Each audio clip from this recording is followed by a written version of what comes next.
I did like. I promise you, I was gonna see. I literally had a roller stress now at that time. I was saying that he did for 12 pages. I did 4 pages. I don't know how I got like this. We're going to have to take this out. You said it was late. Yeah, I choose on Monday. Listen, I choose on Monday. I'm not even about it. I ain't no Jesus. I work too much. Like, I'm trying to do it. I did mine in like 2 hours. I got a 96, like that 66. Yeah, that's why I got. Yeah. Actually, the people is only reflections based off the textbook. So I bought the textbook. I did redo my reading, but I took 3 things from each chapter, and I reflected on it. I didn't even focus on like I want you little stuff about the book, but I really connected it to me. I really took a point, and I was like, "This how it reflects as an education that being a teacher, like so, especially in my classroom. Like, well, I can relate to this because of this, and I see this happening in like the language through this. Like people who are like kids early might want to worry about teaching a kid both their native language and also their language. So if both parents speak different languages, so I went on a tangent about that for a little bit, and then each part. I expected a C. Like I wasn't going. Like 7 sentences each. Yeah, do what makes you good. I just work a lot, and I just threw in what I could. Yeah. Just get to the point. I slapped it down, but I also thought about it. Like that's why I was late on doing it because I work late nights. So I'm like, by the time I come home, I write all of this stuff down. And I'm like, I look at it. I'm like, okay, just type. And once I typed all my stuff down, I was like, it's only 4 pages. I could add more, but it's just gibberish. So I'm like, just submit it. I think she cares about how you're reflecting too, like how you're picking up the main point of the textbook. Because I straight up said, here you go. I'll take that out. And then I saw the grade. I was like, 96. Cool. I don't know. Because 8 to 9 pages of the biggest 3 chapters, in my opinion. Yeah. Unless she required you to have 5 points, then it's different. Then you could get. So every point took me about half a page. So I took 3 points from each chapter, and I did like a little bit. But if she required you to do 5 for each chapter, then I probably would have done more. But if it's a minimum of 3. Yeah.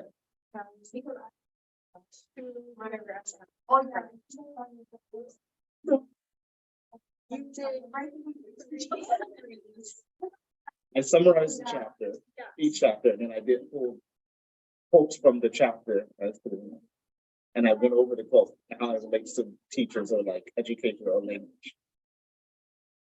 So we are not a single like an individual idea. Let's say I took like let's say I took like an example from the chapter, right? Like how early phonemic learning, like the babbling is actual way of communication, and then G. Paget didn't believe in that. I went on I wrote about that, like how like I disagree with him because I think we all try to communicate by taking the sounds from their surroundings and try to regurgitate it in their own language. And Jane Paget doesn't believe that in English. And I talked about that. So then that's my part of my summary, and I was like, next thing.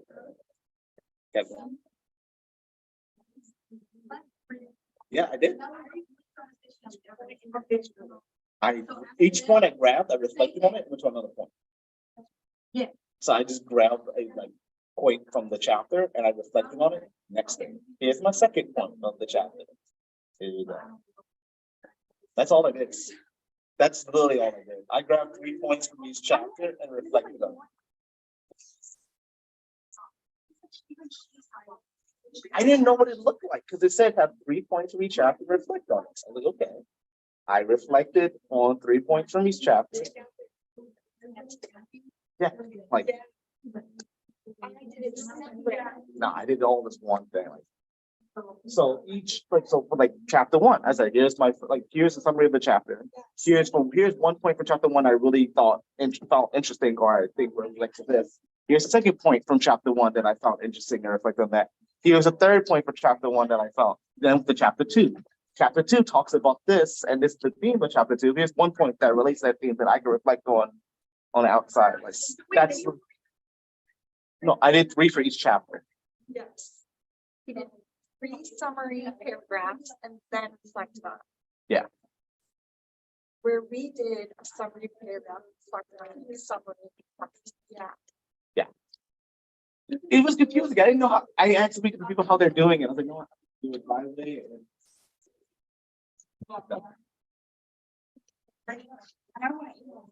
Listen, all I did was she said, yeah, she emailed them. But no, she said to have a chapter summary and 3 points from the chapter you reflect on. So I was like, okay, chapter summary, choose 3 points within the chapter, reflected on them, went to the next chapter. Because that's how I read the rubric. That's literally, I didn't see I didn't care what the page limit was. I was like, okay, I just do the chapter, reflect on the whole chapter. So I read the chapters. So I was like, okay, do I want to do every single thing? No, find 3 points that I found interesting that I could go back and forth with and my critiques on, because I argued something I didn't agree with and I argued something I didn't agree with, and I left it.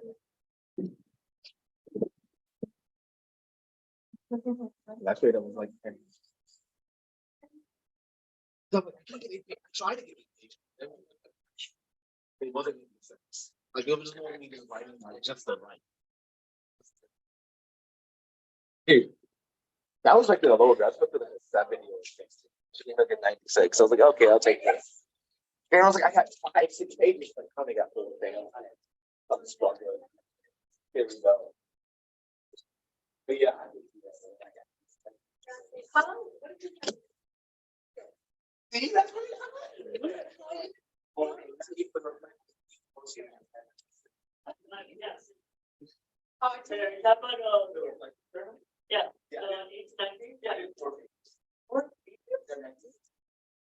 What the hell did you do?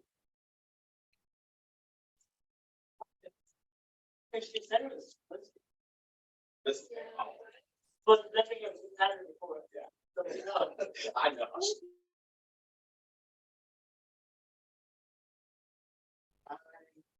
Gave her everything. Yeah.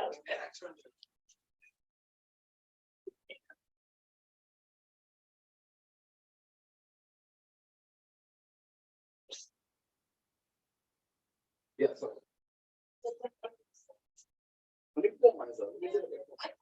And already.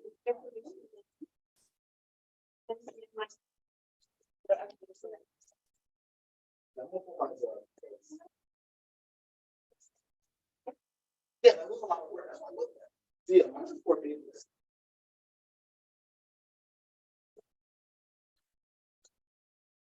So I was like, it's 8 pages out of this. But maybe should be.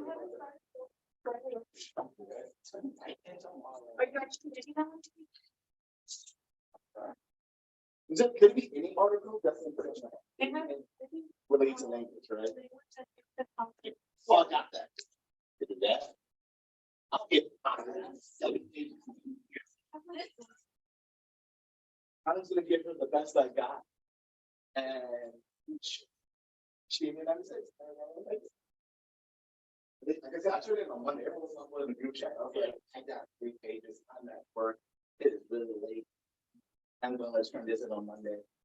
I'm like, stay all that Monday and do it. Yeah. 6 p.m. I said, I was expecting to see 14, something to be on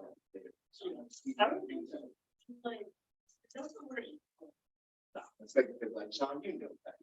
Yeah. Well, like, I mean, I think like, if you bring things.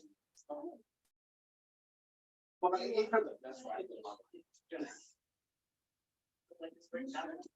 But she said it have 3 points for each chapter. Yeah, so it's good. Well, like, you know, yeah.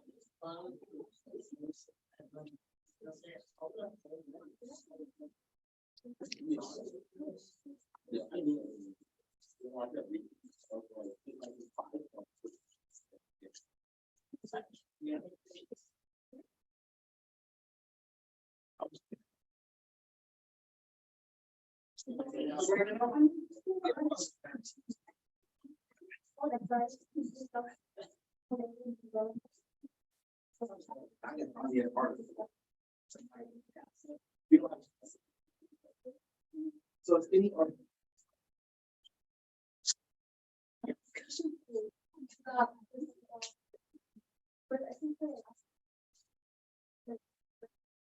Oh, that. Yeah. I would say just doing, trying to get like,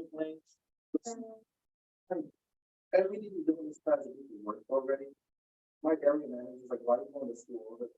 So there used to be a program called, and Northeast used to call Classroom Without Borders, like, for working.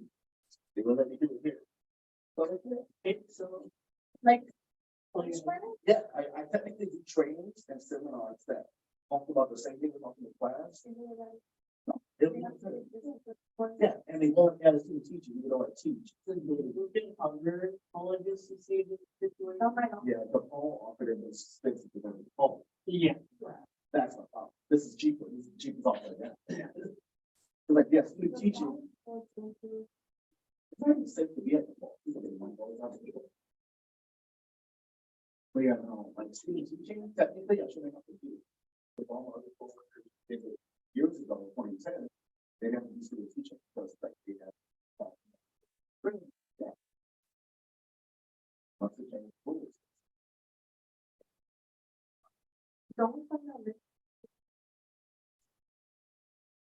I know. I want to know soon, so I start scheduling my work schedule. I want to do my big brother, but I'm not my job. I said I want to be here or Edgewater. And working Edgewater. Over there. I know. So this is like a good, to the water. Yes, I'm sure for the industry. Like, I live on. System.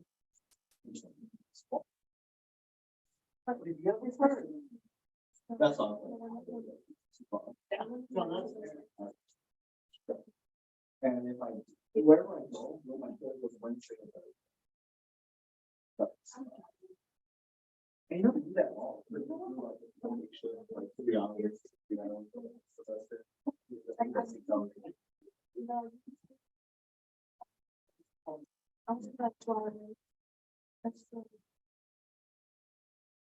Yeah, I'm still finding articles. Once you get articles. So. You were in the, that's very well. I'm thinking like that. You know.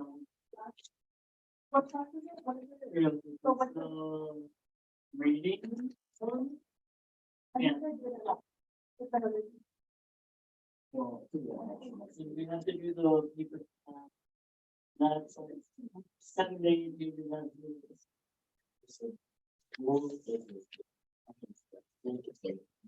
It is. I've almost been doing my job 10 years as a teacher. Teaching students. Now it's what would you like to do? You know, there's something like the resources that you're gonna have. How to deal with like difficult parents. How to deal with a class of size of 14 by yourself. Now all this stuff is there to stay.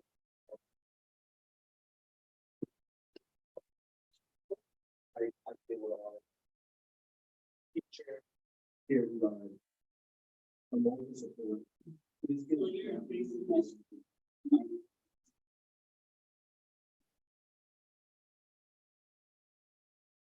Question how?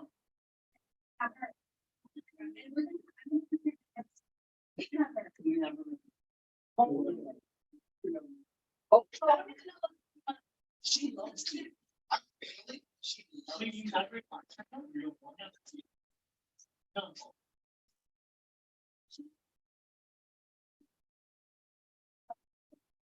Okay, yeah, that's pretty good. I would like it. And yeah, like some of them,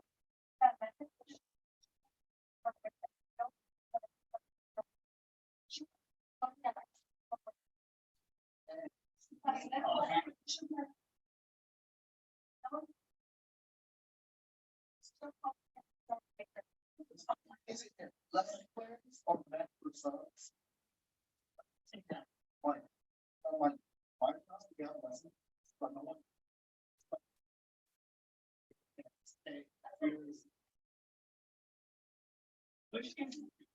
Yeah, that's fine.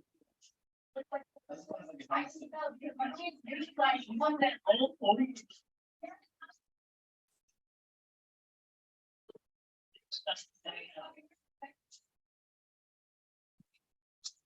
Listen, like, what's it though? That's what I found. I've done this, but. Yeah. No. It really is, what's the objective? What are you trying? What step? I know. I know. Oh, trust me, someone who's had less fun, they always. Because in the real. I have a kind of like little coloring sheets, like child, this class. Here's a coloring sheet, this is the one the whole. It's great. This get to the test, there's great. It's the story you're gonna do. Here's the coloring sheet, here's the. That relates to the check that stuff on the screen and find it. They're return on. The bonus use for the there is this like. When I go to my. I don't know all the less, but you know. To the T of your last one, it was a one aspect of one. I'll be just the more time. But let's put it for a sum, so they know how to class. So if they take that down, they don't know which day. There's no.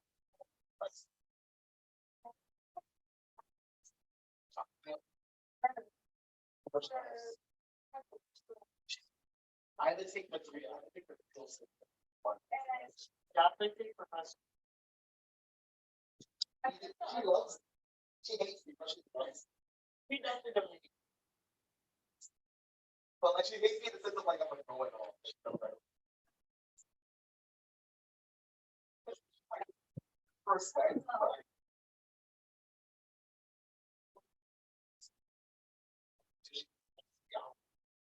I'm sure that's like. Yeah, look, I'm waiting for it to be out. I'm waiting to go this fast next week and be like John.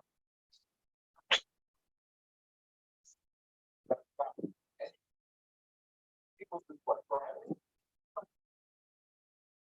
school's next.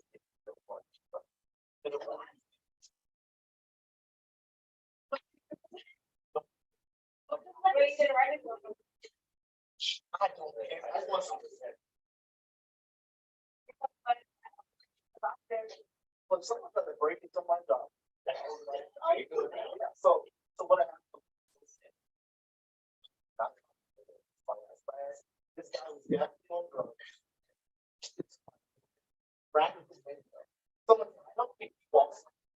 And he has no shoes on, it's okay, it's most of it. Oh, the hell, this is the part that you do with. Yeah, I love this.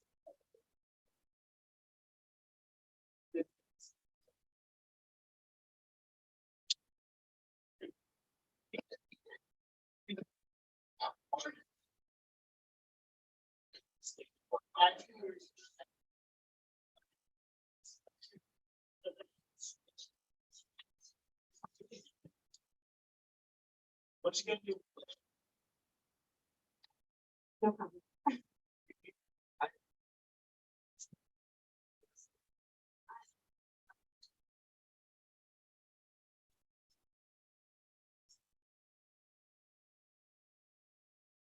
I used to.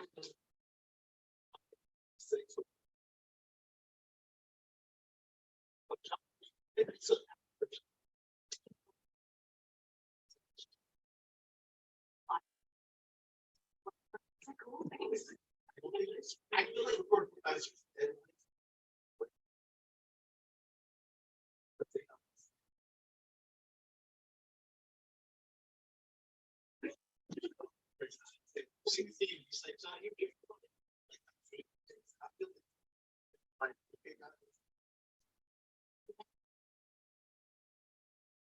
there's really days you gotta see who you're not.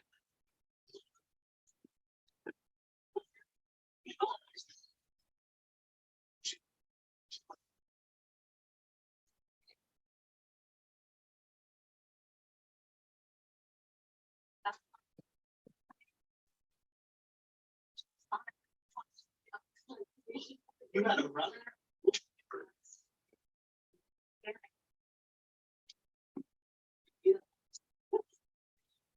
Something is this.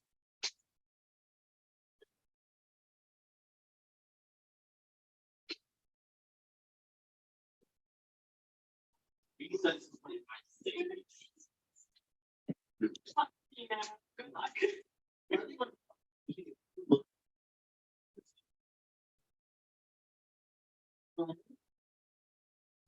When she kept saying 8 pages, I'm like, you know.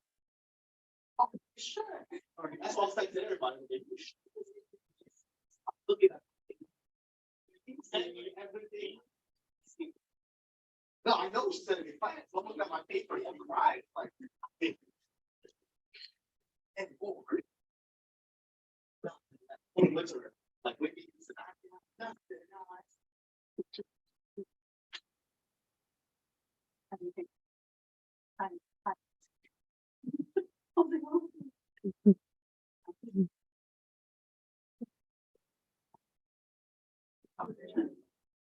Not look, yeah. Clinicals all stand out like this. You want to leave the classroom? No. I'm doing it. I already got my career doing 3 hours. 2 days without 2 weeks. That's 6 hours a week. That's all good. That's really all good. 9, and they go like open 9, 12. Go home, go to work. It's crazy. Last week. Wait, you did? You can keep it.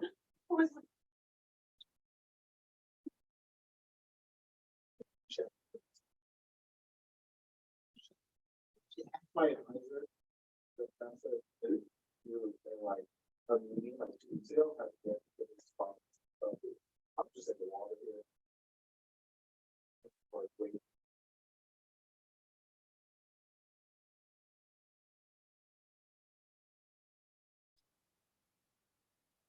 What did you know?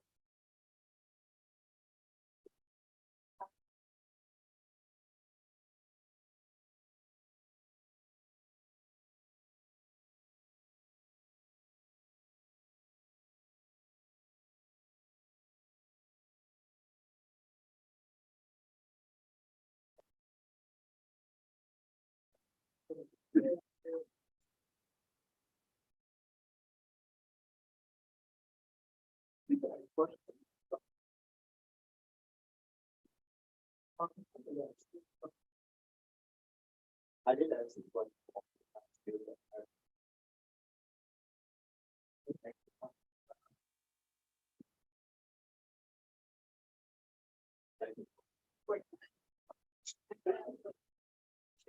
That be that one with the hey,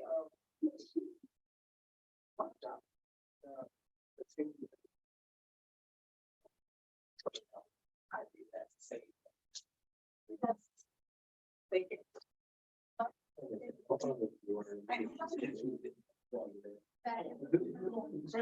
So my first year here, my music class, first I got involved, so we stayed 20 minutes. I left. Like I left. I'm like, oh, I'm gonna so I left. Everyone followed behind me, blamed me. So I got in trouble. I was trying to get my U pass. The guy was like, we found your professor. Please go to class. I was like, no. 20 minutes left. I'm like, what is it? Sir, can you go back to class? I'll give you pass later. I was like, sure.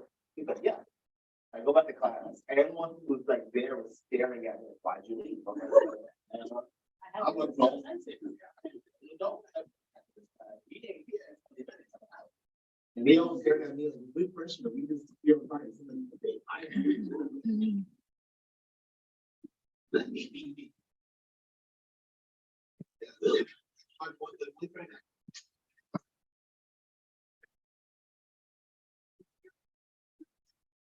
Let me say, yeah, they got.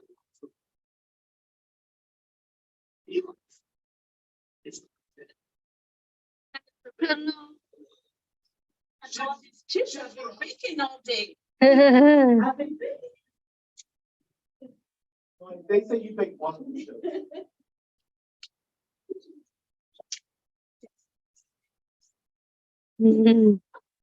What did you say, John? I said I heard you make one of the shows. They bring the sunshine to the ground. Yes. I hope that's.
So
the first thing that comes is the business spendings.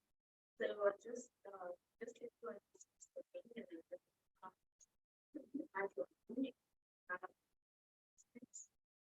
So then the process of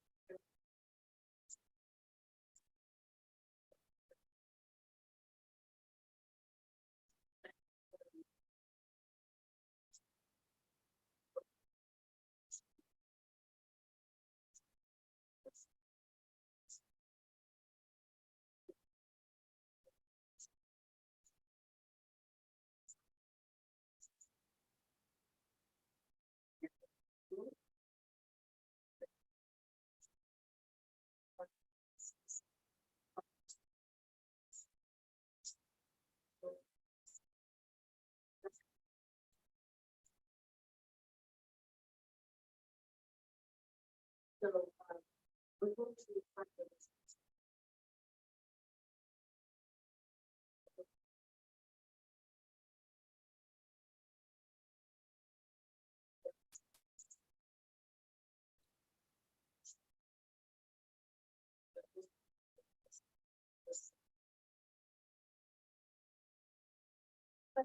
Yes, and that's so I know who was someone. Place on something. We used to have something. Yeah. Friends. So that's.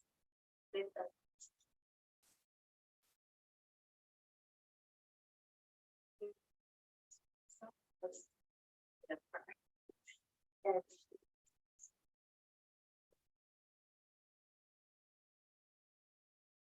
but anyway, so what had to put up with the jobs? So when this this kind of thing, so that's this depended on each other. It sounds like what I do with regards to that. So everything is just really messed up. But anyway, yeah, so she knows everything and she's trained with this stuff. So she knows everything about the child. Not so much about this, but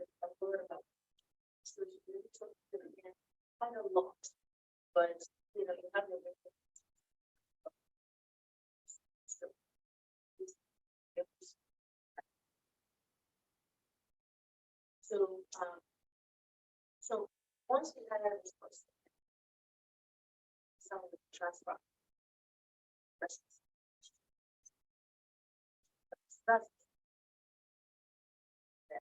Once we hire the person. or this- So that. Pay it off. Then,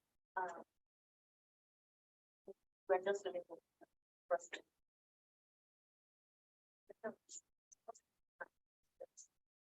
The market is terrible person.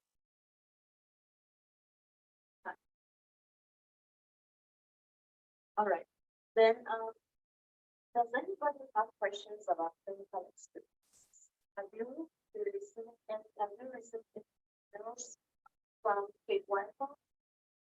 John Kansas, I still do, training of them vigorously, but I also speak just to say yes. Yeah.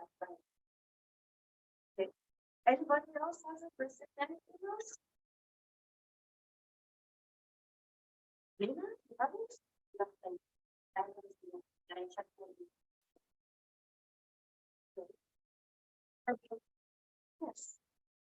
You didn't get a from about whether you.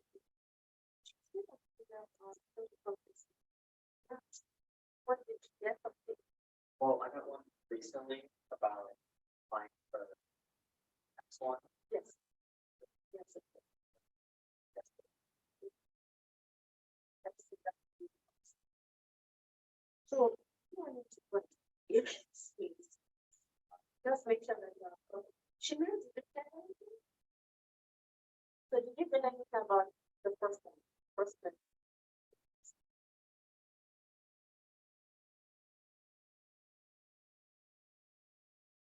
I'm checking my email right now.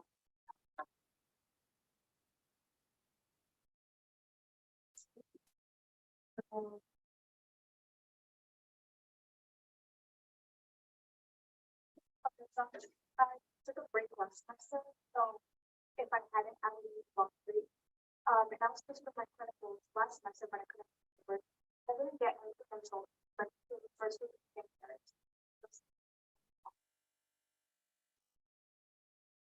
Okay, so you know that, remember how I told you last, 2 weeks ago, that we could change this. It's, so.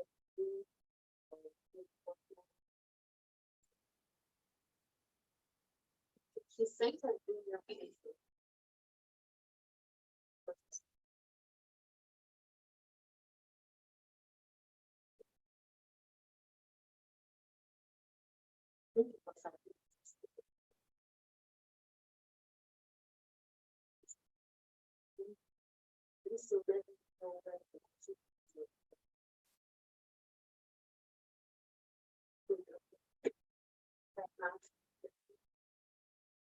About zero.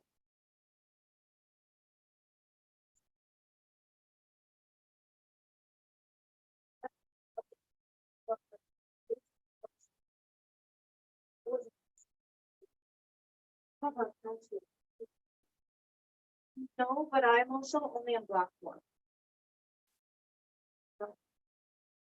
So you will be, whatever you know from block to three.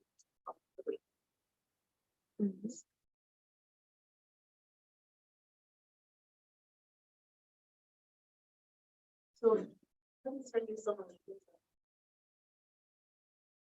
Let's send out one.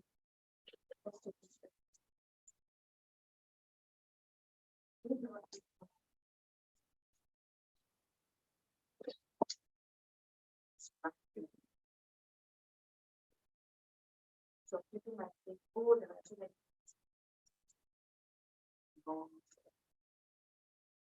Whatever. Take place.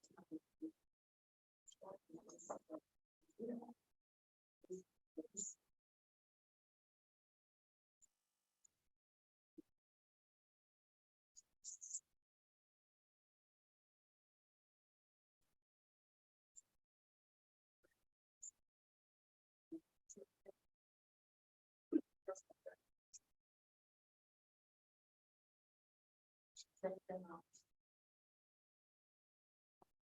Reports. send them out. So, the first step, I.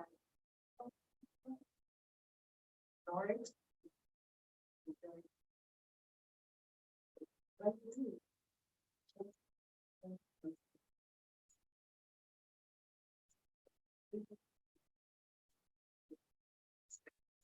There's anything that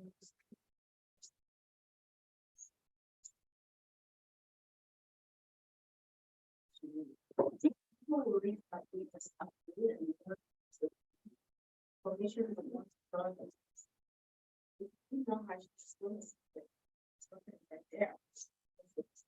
So you make sure that.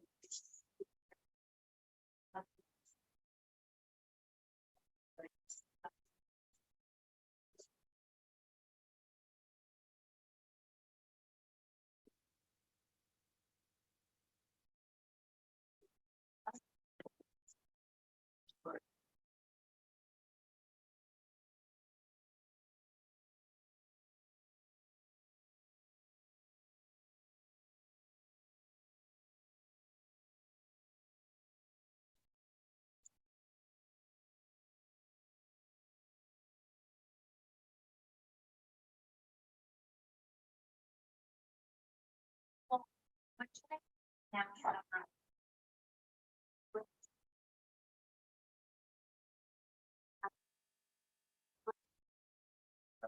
Check.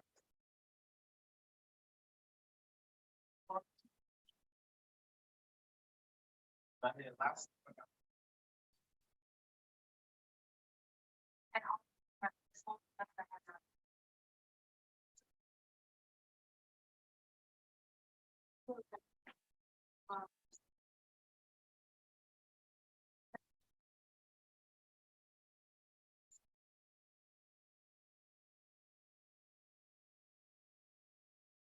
So,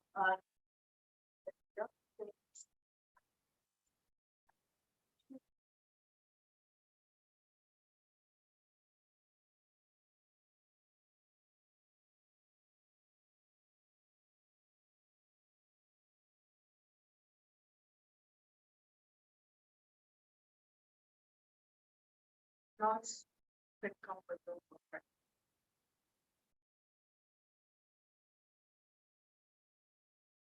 Yeah. I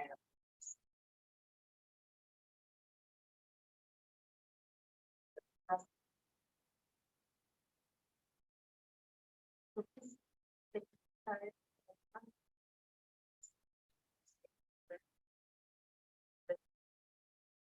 So the regulations, once you start taking.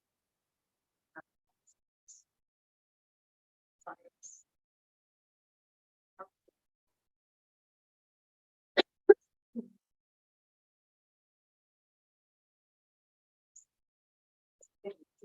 Lot of what you.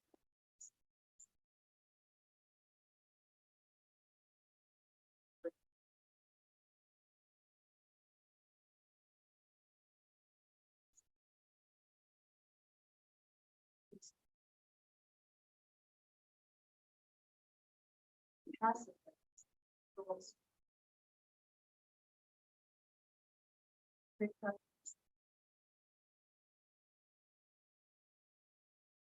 Oh, I figured out why. It won't be unblocked. So that's not.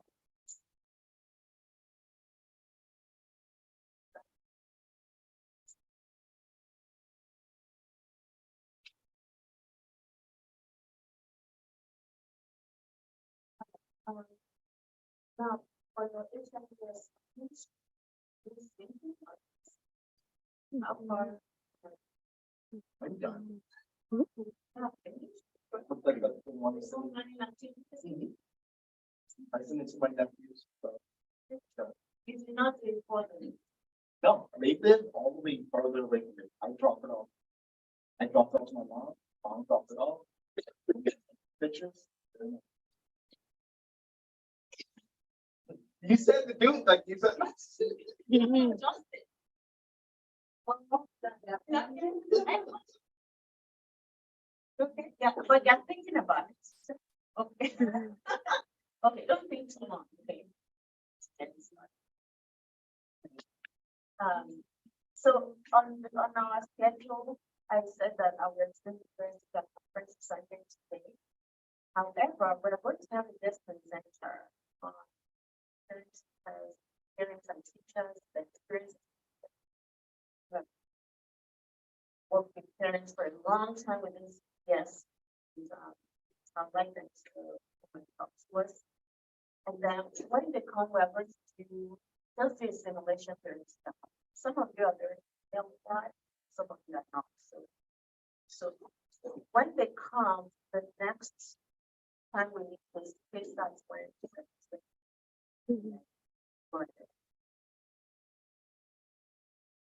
Okay, so now.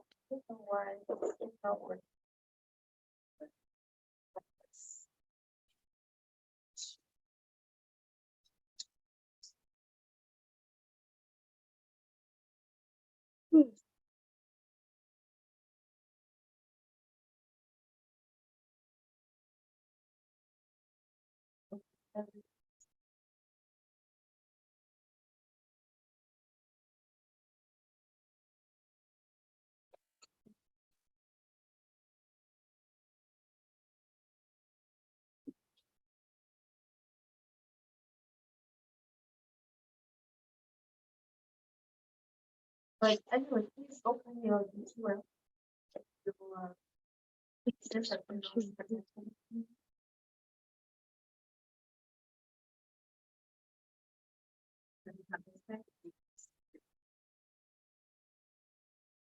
so I guess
many workshops.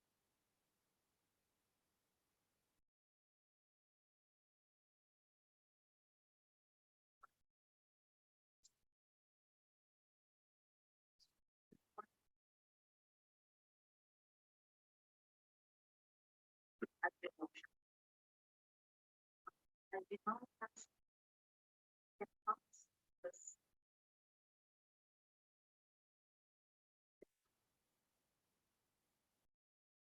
thing.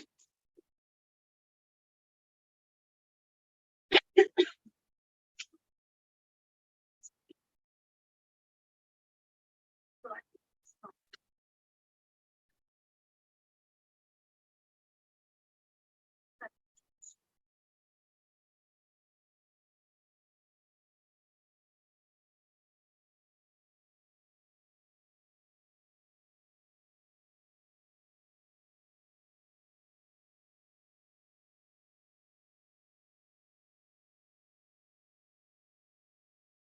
so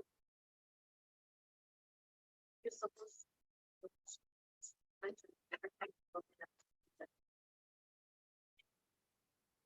So some of you are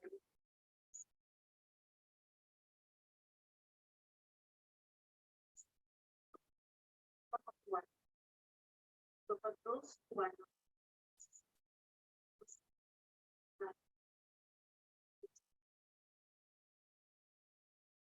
so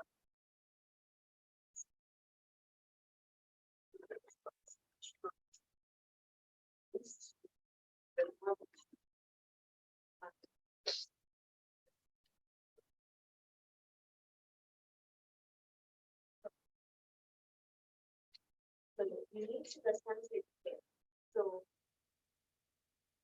just think about this.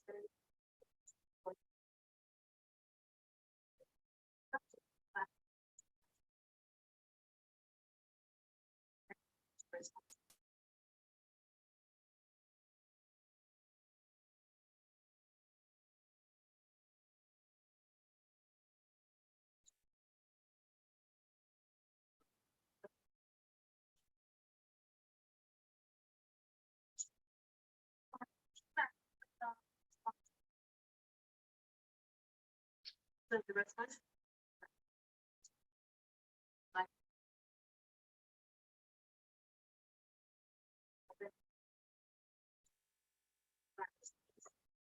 So. Okay, so make sure that goes by the level, then by some to the 14. Now, I did the instructions about how to start and also how to put the slide.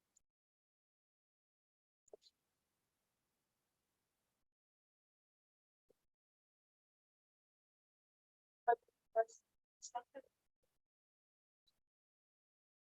so what I need from you for this is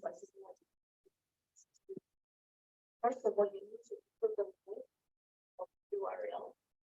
So if you understand that this is the workshop system, that's when you just start sending us second.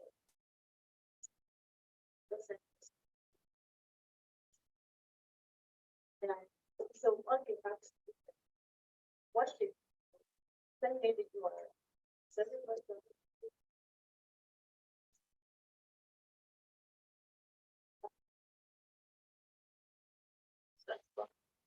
so the URL. For demo.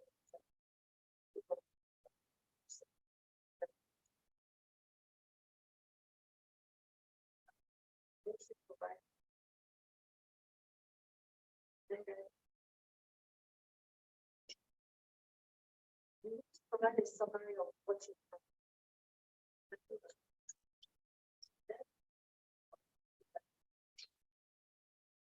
Also, include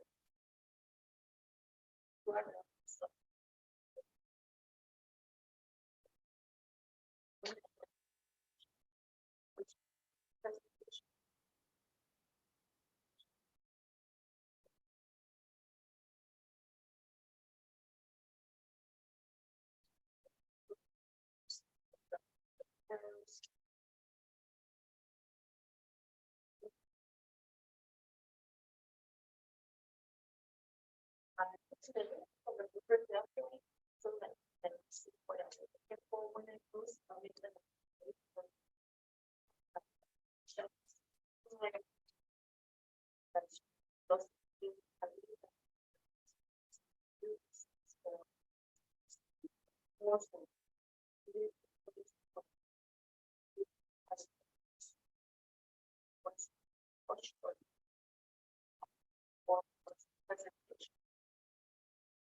Question the meaning information. Just because you need to show how you are just really thinking through all the data. Of course, that's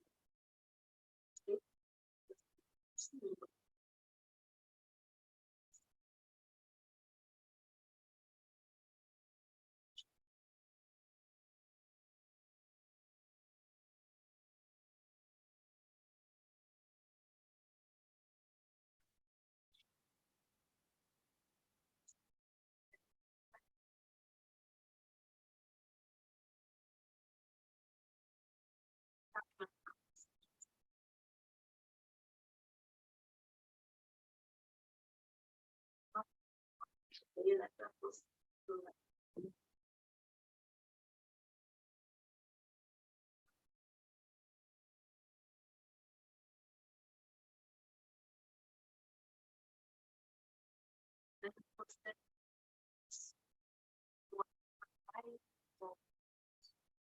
these others will not have us.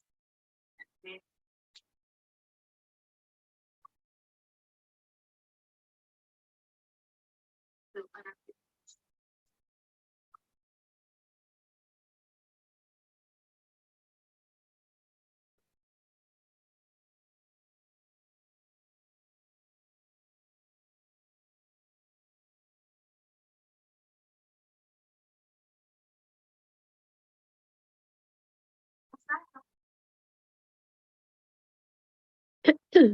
and the other thing is that Remember October, yeah, that one is like.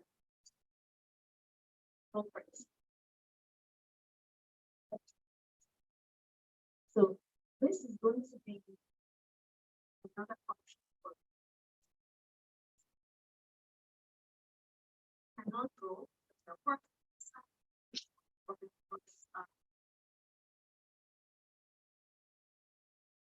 She said she's on her way. So, uh.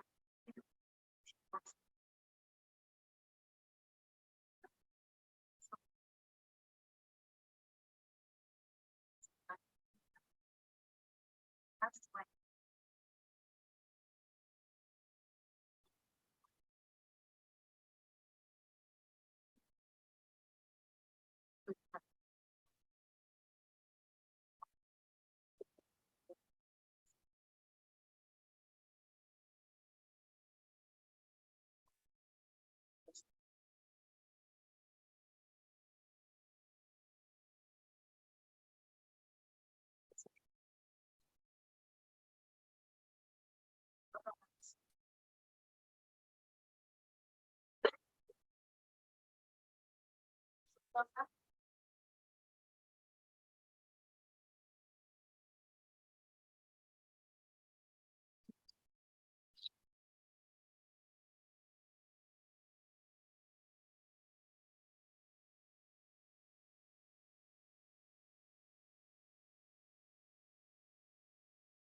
So, we have a.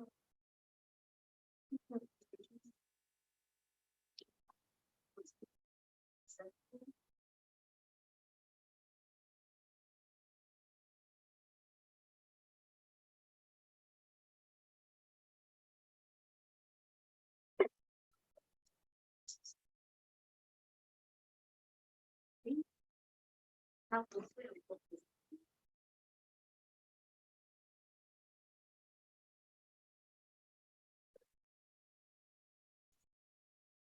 So,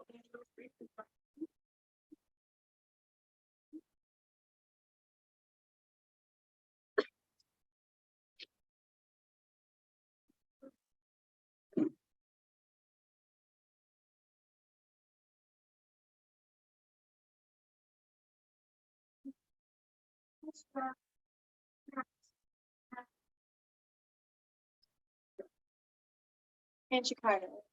Chicago joined everything tomorrow.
I mean, that's not.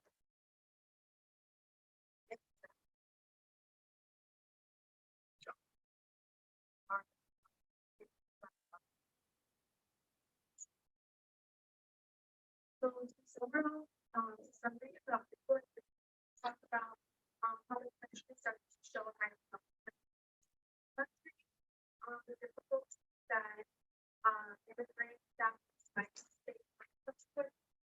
So both the parents and the kids, most of the children of immigrants have low education levels compared to those, parents that were born here. The impact of the children of immigrant parents on the economy of the country.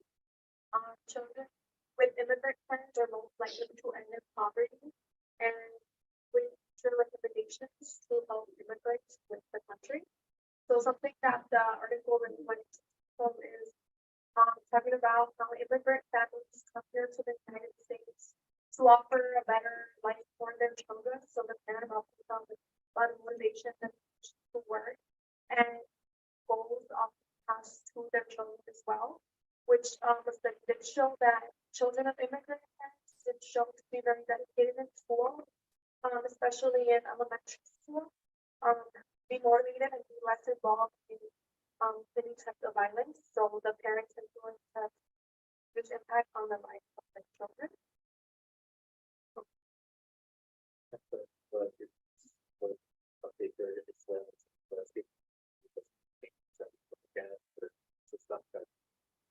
It's understandable, it's always what exactly it's like.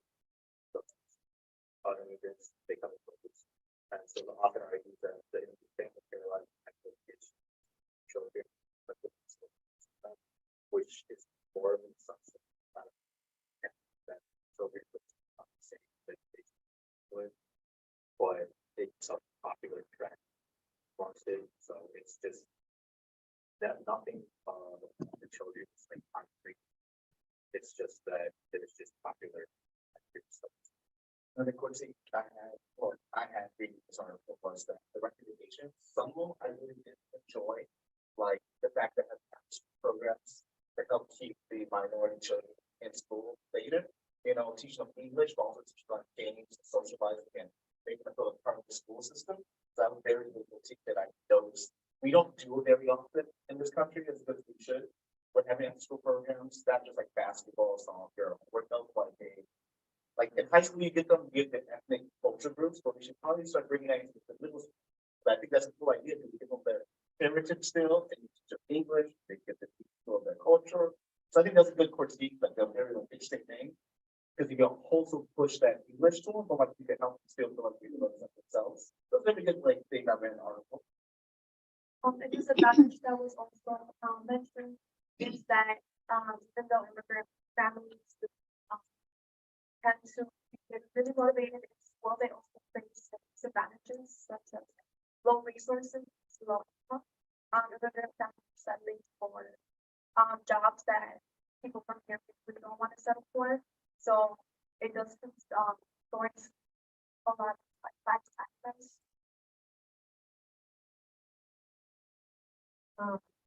With that being said, the reflection part of the article is that what is so awesome. That's an example. The challenges that different families face. As most as we mentioned, the resources, we have to also understand the skills based on children, because most of them, anyone that's 40 years old or older in your families has no doctors, right? The factor of and institutional support. So obviously, the family has support because work with a part-time job, or the institutional support is also lack of bilingual services to the children, a lack of like interpretation because they documents like a lot of questions kids most of them don't want to have they want to learn also lower levels of parents of attainment, basically like that, parents support, sometimes they don't have good jobs, when they back in the country, they want people to get degrees because they had to work by their means. Also, they do face discrimination, racism, due to people not using language, they don't hear at all. That's the case. And, the poverty that you mentioned, poverty that we face, was lack of health. Resources, costs, and stress out there. So as future educators, we need to, understand challenges that we're seeing right now. And, you know, like, you know, in our jobs, we have to take part. And going into that, I'll talk a little bit. You know, but going into that, we have to also create positive and, environment for the children.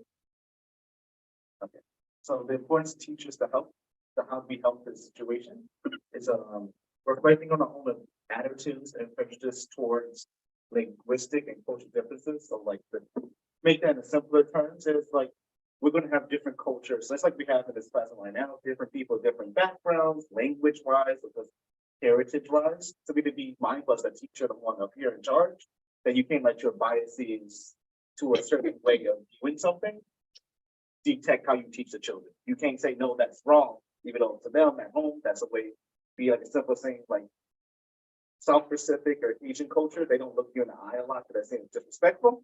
So you can't tell the child, like especially a younger child, like a preschooler or a kindergarten, like, hey, look me in the eye and talk to you.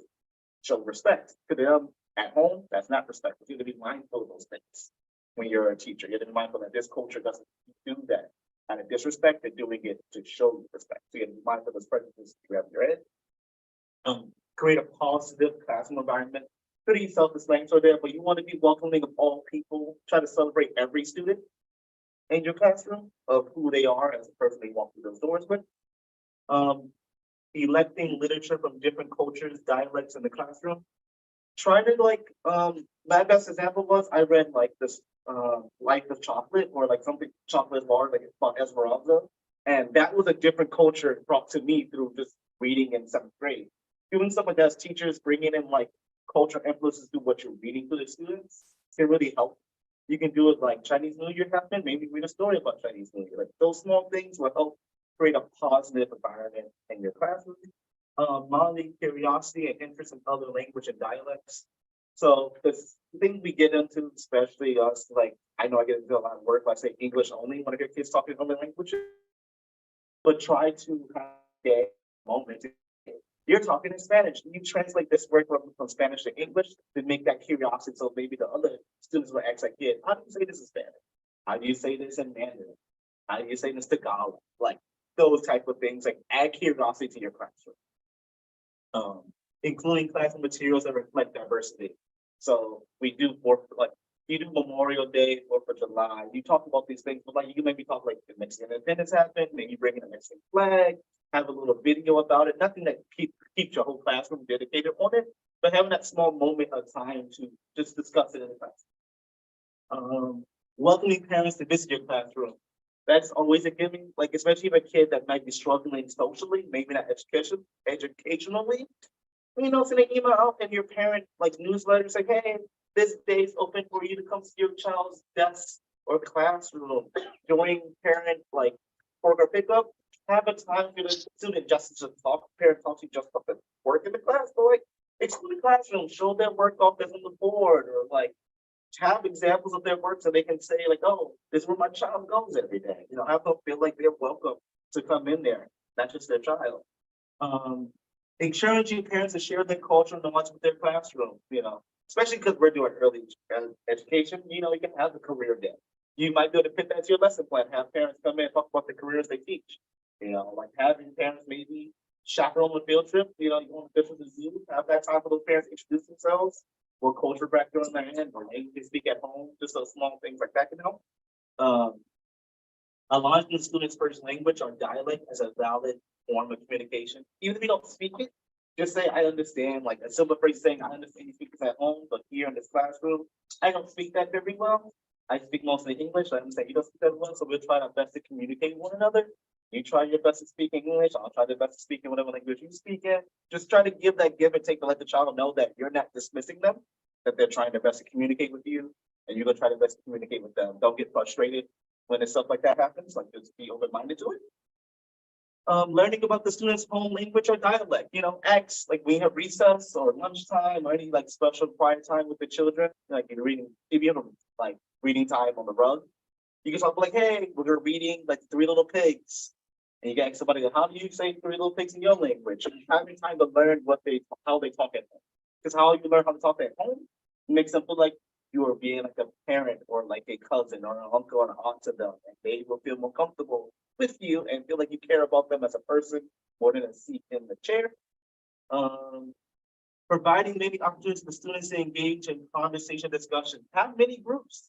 Try to pair up your kids with people they normally don't talk to. And maybe it might be awkward at first, not less people talking.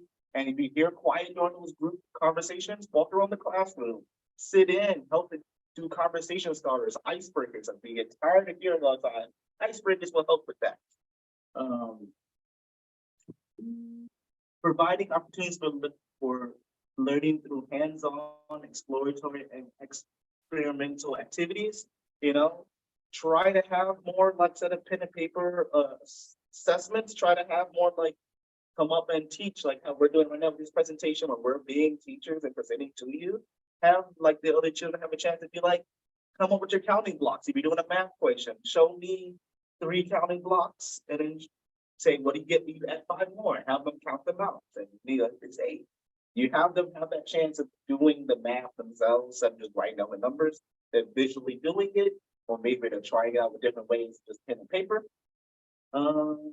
Create a learning community with children and families. So like we said in the article, most of these immigrant parents might not be as educated as us or even their children at the grade level they're at.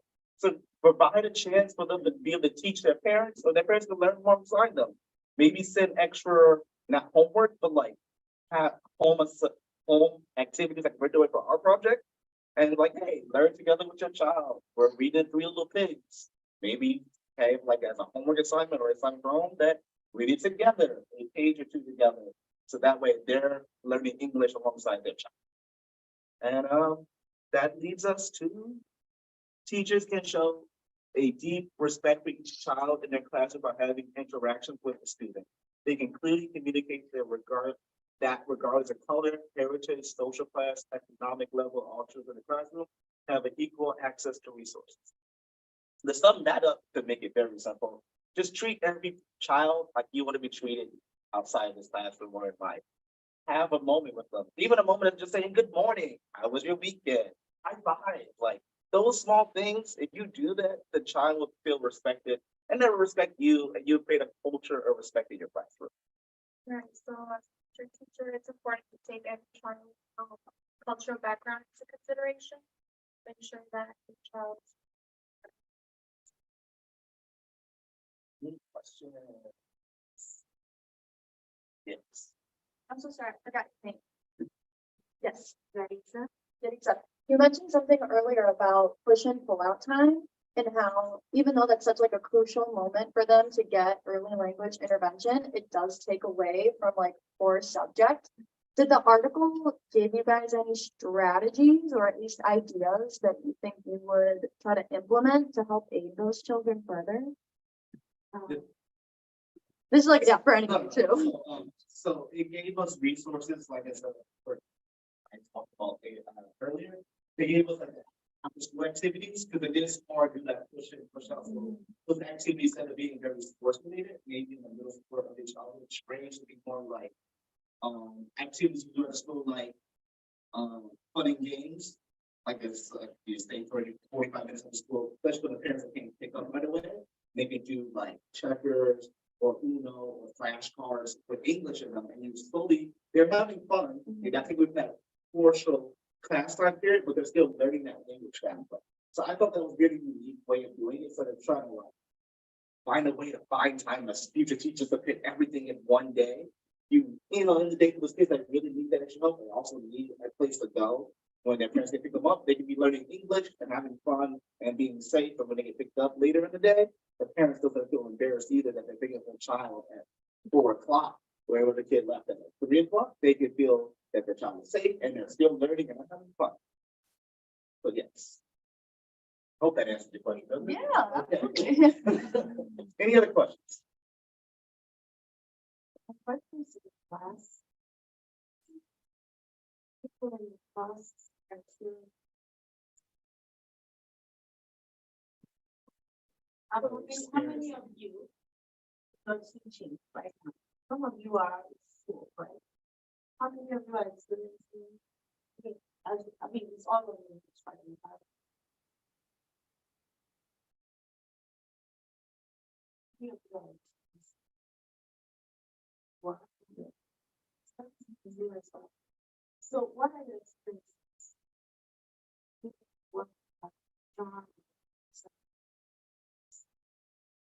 What are you? I miss myself, it's so funny, I'm substituting for our English as a second language teacher today. And the biggest thing that I noticed was kind of what you guys were talking about. There is such a sense of community amongst the kids when they're speaking to each other in their native language. But at the same time, our goal as an English as a second language teacher is to try to get them to speak as much English and understand as much English as possible. But also kind of what John was saying, yes, John, right? Yes. Thank you. We at least have a lot of Ukrainian families that have migrated to our neighborhood in the last 2 years. And a lot of these families are living in the same house together. A lot of these families, dad is not in the US, dad is still in the Ukraine. So there's very unique family dynamics and very unique learning types that kids from, preschool to 8th grade are at least. So a little bit of community, but also letting the community be present in the education side. So how about you, John? We have more of a recreational kind of field, but from park districts, so we're picking a lot of those migrants, like my park next to me shut down. So we're taking all those parents and like you're saying, a lot of my normal classes, like my science superhero class, is superhero class, now into my English class. And substitute, where I still do my science, superhero, I read the story about football, like last Saturday, I was with football, but then I took a vocab where it's like strength and superhero, and I did it in Spanish. And I also try to teach them in English to Spanish, and I try to use Spanish videos on YouTube to translate what I'm saying later. Okay, we'll read the story, we'll do the coloring sheet, now do the colors in Spanish and in English. And I'm like, the ball can be red. Like there's red balls, so like they burn it. And I'm like, I go through that process. I'm like, hey, now how do we say it in English? I'll have my little green board up and I'll write it in English and I'll also write it in Spanish. It takes more time in my day to get early to write all the stuff in Spanish to make sure I'm spelling everything right. But I use that extra time I have to write the things in Spanish so they can read what I'm saying. Then I have it compared line to line in English. So I'm like, okay, going from this statement here to this statement here. And they don't know that they're learning English that way. They're just engaging and like, oh, it's a honky smash, it's really loud. But they are starting. When I first had them 4 weeks ago, only Spanish, very little English. Now when I was talking to my class, very quiet. And now they're yelling and they're saying words in English, slightly broken English, but they are communicating with me. It took me 4 weeks. A very frustrating 3 weeks of being high energy and them just staring at me. But now they're talking back. They're asking questions. They're saying my name as Juan, and they're trying to say it's John, but I don't correct them. It's still translating the same way. But they are now talking. It took 4 weeks. But it took time with me changing what I normally do to adapt to that. But you're doing so. So I yeah. Obviously, it was 16 of the 20. And I put like today, what there is to get to do it. But I didn't stop.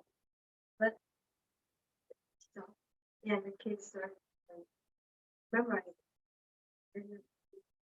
And they know like, oh, please stop that and down. And they're like, oh, like, you lost the ball, right? And now like the vocabulary,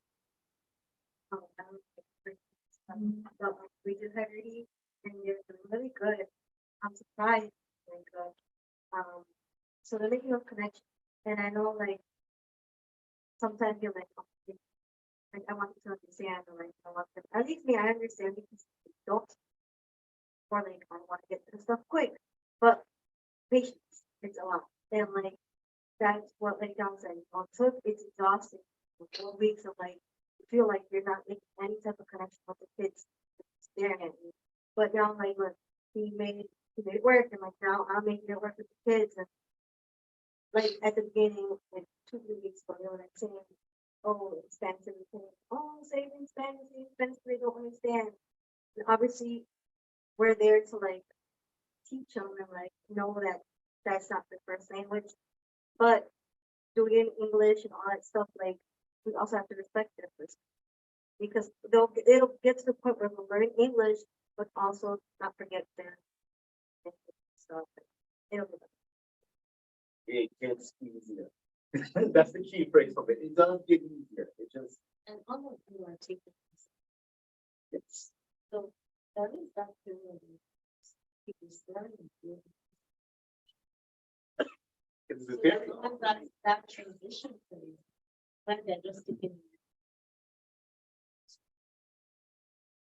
That even just produce. Just the donation of the work. So, because English is right. So just the combination of boys and going and just trying to. I remember when son was he was the pastor at the center of the church. It took weeks for people to even understand it. Yeah. It's scary. And he also sort of thought, okay, I know you're. So, you know, it took me. So we always respect some. So I was thinking English, but I didn't quite get it. I was thinking English really well. So it took a while for them to actually, and these were older kids, so for them to actually. So there's always that. So in your research, I was just wondering, when you take the teachers in Spanish, because there's a Spanish. yeah. I do the day of the week for my preschoolers, so out of them around immigrants, I do it in English first, and I do it in Spanish. So I do the months and the days of the week in Spanish. Like it's a rhythm, the Adams family. Like, you know, so I do that in English, but I also do it in Spanish. So it's the same rhythm, but I do it a little bit different in Spanish. And they love it because they like, especially like English speakers, they're like, oh, I can speak Spanish. So it's kind of funny because you get those English speakers that are really cool and they really want to learn the next language too. So they're excited. It's like everyone's learning together, everyone's messing up, everyone's congratulating each other. So like if you do stuff like that, the English speakers will mess up, and it makes the non-native speakers feel just as comfortable because they can see persons really good at English struggle a little bit, and they can help each other. Like, oh yeah, I know Spanish. I can teach you Spanish. You teach me English. It's like set back and forth with the kids teaching each other too. And kids could be really mean and really nice to each other at the same time. So you put them on an equal playing field. Everyone's happy. So just think,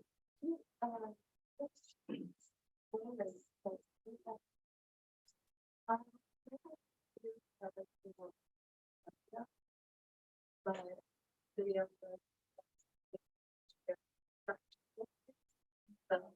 like really impressed that she's not on very quick.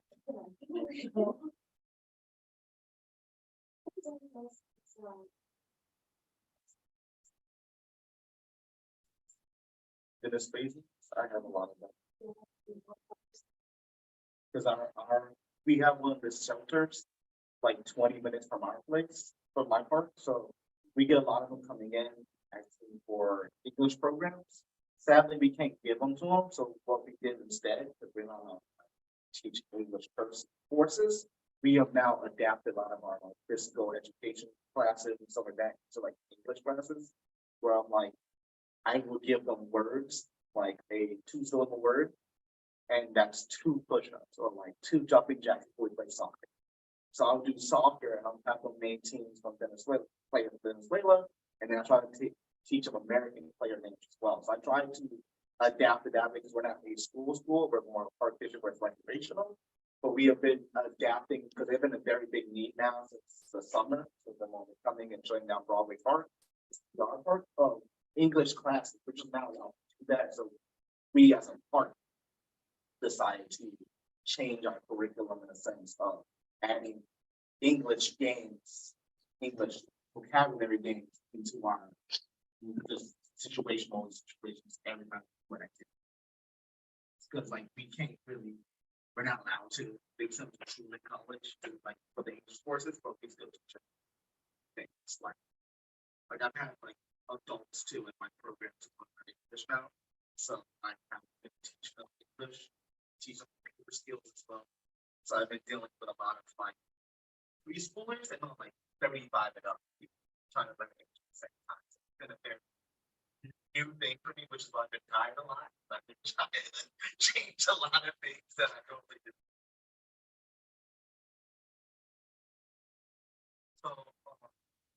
So this is insider stuff. I'll tell you guys right now.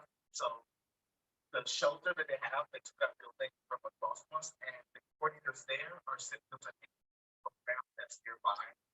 So that's what they're doing. Anything they off from something, that's where they're sitting.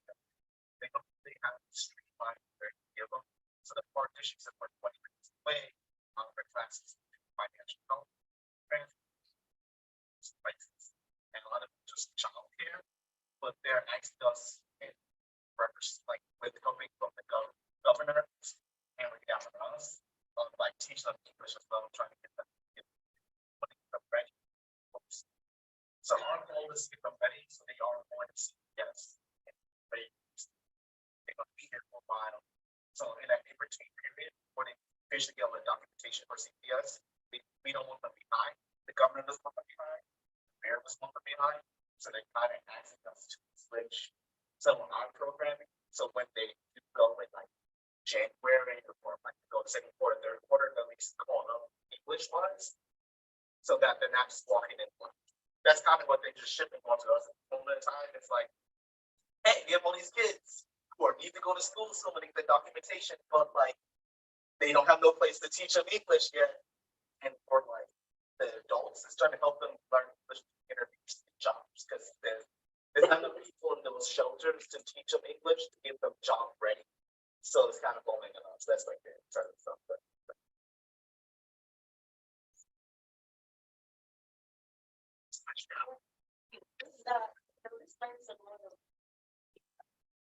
because we have to just only really how to do it. I live close to the school to the school. But don't know how it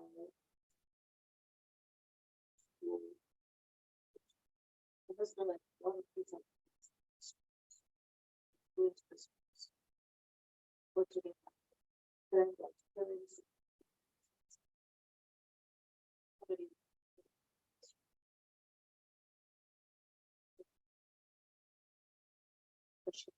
and also let's say that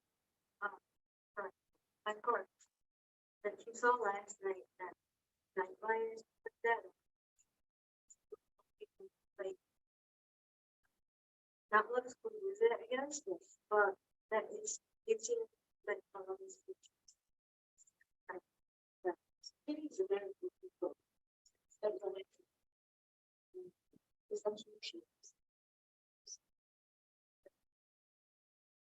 Sometimes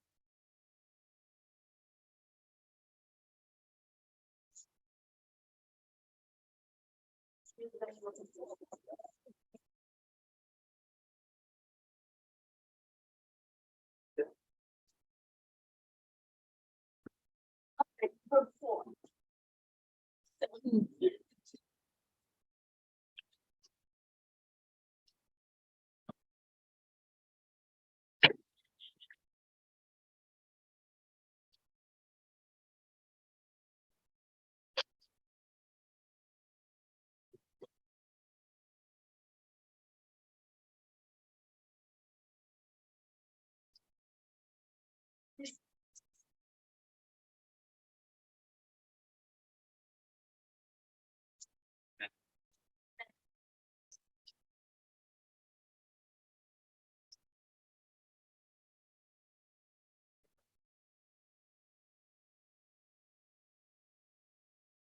So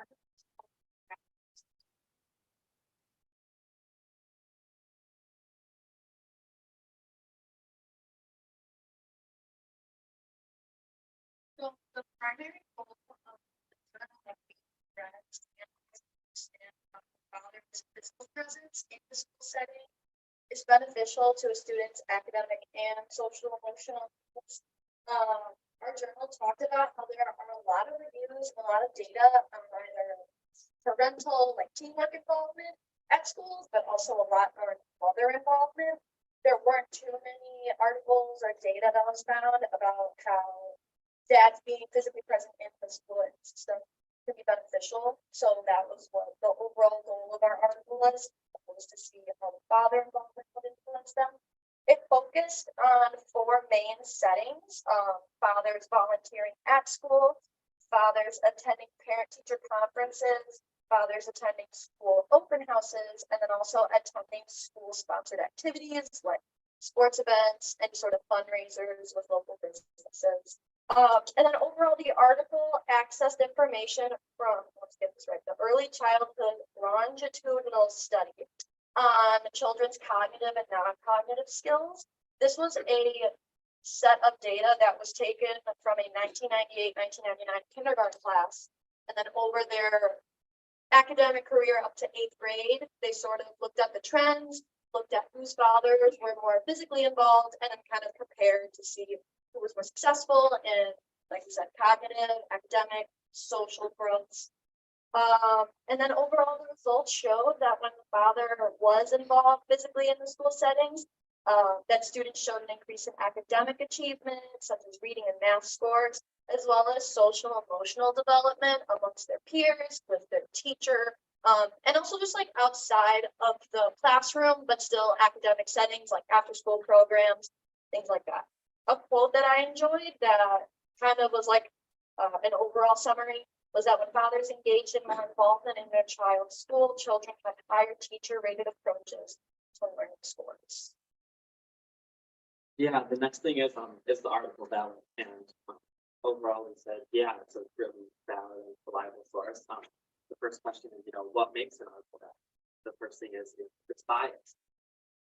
He said, no, it's not, because the article not only gave examples of father involvement, but it also started with, just having all the mother involvement or having both parents involved, what are the differences. So that was a big thing I talked about. The second thing is, did it have sources or other like things connecting other articles like in it? And yeah, so each paragraph had up to 4 sources that they listed to like back up their claims or back up their points and arguments on father involved, which is really nice. And then just on like the whole article, it was based on a study of 3,570 children of all different backgrounds and ethnicities. So it wasn't just focused on one group of kids, it was very different backgrounds. I really agree with the article. So yes, we definitely do agree that the involvement of the father on children's academic and social emotional skills, it does generally improve them. And as we've seen, especially in this class, when parents work with the teachers are better equipped to address the needs of the students. And I'll just read a quick direct quote from the article. It says, parent involvement in school represents an important strategy for promoting student success. For instance, having opportunities to interact with teachers provides parents valuable opportunities to share information about their children's developmental needs, which promotes more effective strategies for teaching and learning in classrooms. So the more a parent is involved in the students' learning, the better they understand where the student may be lacking or their strengths, and they're able to relate this to the teacher, and the teacher can pick up on that and better that student. We also believe that teachers can better understand the family dynamic. So of course, if both parents are involved, they can definitely help the teacher know what their home life is like. But when they have a mother and a father, they can each give their own separate perspective in the family.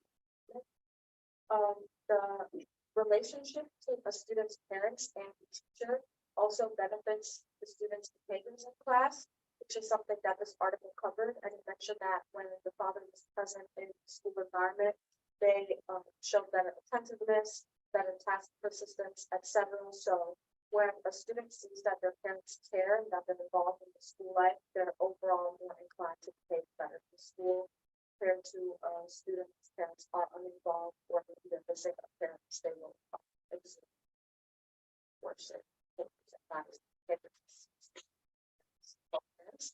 And then higher quality home learning improves students' cognitive development. So this also mentioned that the fathers were book sharing at home, having conversations with the students at home, sitting, etc., which improves their cognitive development. See that a lot if the education starts at home, it drastically improves their achievement as well. And finally, the involvement of fathers in schools and volunteering or council type conferences shows their commitment and engagement to students' learning. And they can better provide targeted support for the kids at home. So if they're in contact with the teacher and they know that they're missing some skills, they can help work on that at home. Overall, it's academic achievement and social emotional development. So that's much fun.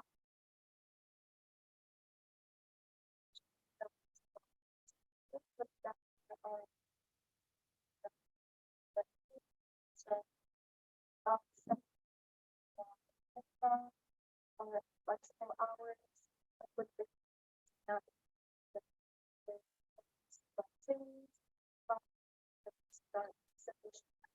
sources. It's also um, that article with that parents that have that school tend to have low self-esteem and will avoid contact with their children. The article says that schools officially decide parents that school public units are not to be relied on due to the flexible work schedule, lack of resources, but the students of the French and public school, we feel that we don't have the support and we believe that it's a waste of time to contact the students there. And also parents, in the article, it's also said that parents violence and partners with their children.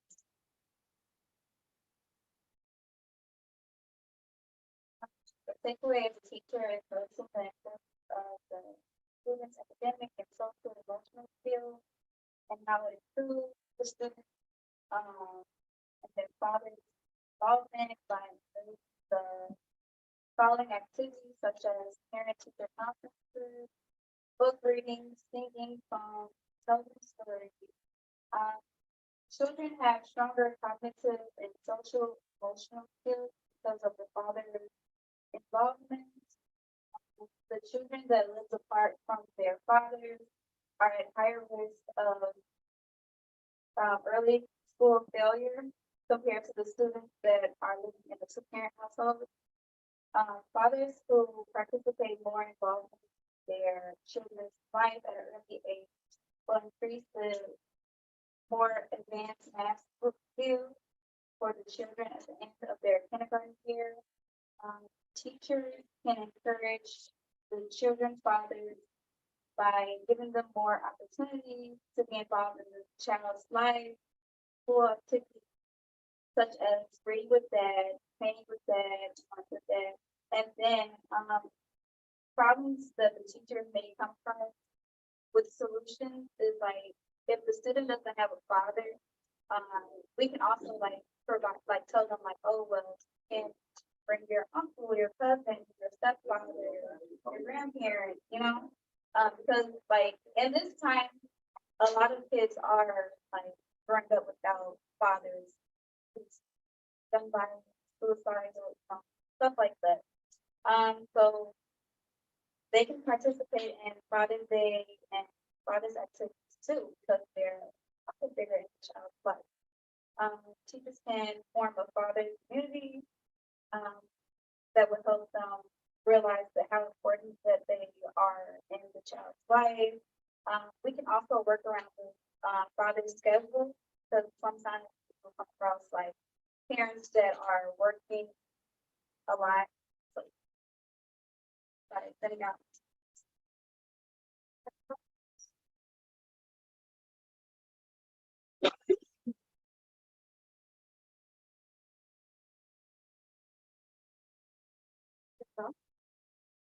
How to word this question.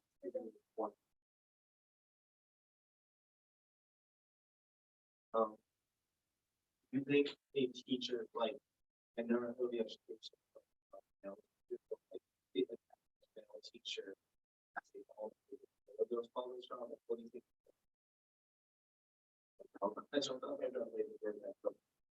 The right, yeah. In my opinion, I think that possibly having a male educator could give them that role model, you know, that a mother cannot provide. So not necessarily how to be a man, but kind of skills that a son would need to become a man.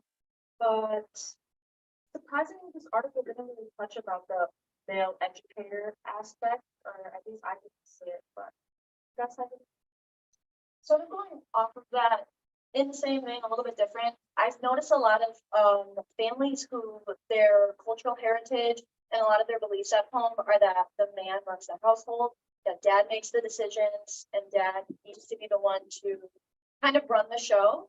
And it's surprising that we see a lot of these dads who, you know, really hold that stern hand at home, but we don't see them a lot at school.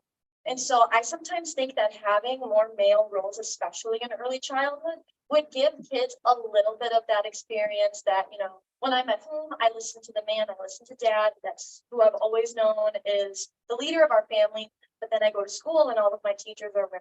And sometimes there are different ways of speaking to women in different cultures. And we as teachers have to respect that. But we also, I think, can make more room for men or male identifying people in academics, especially early childhood. I guess I have a question for the class. If anyone is comfortable sharing, did anybody not have a lot of father involvement in their academics, and how did that influence you as a teacher?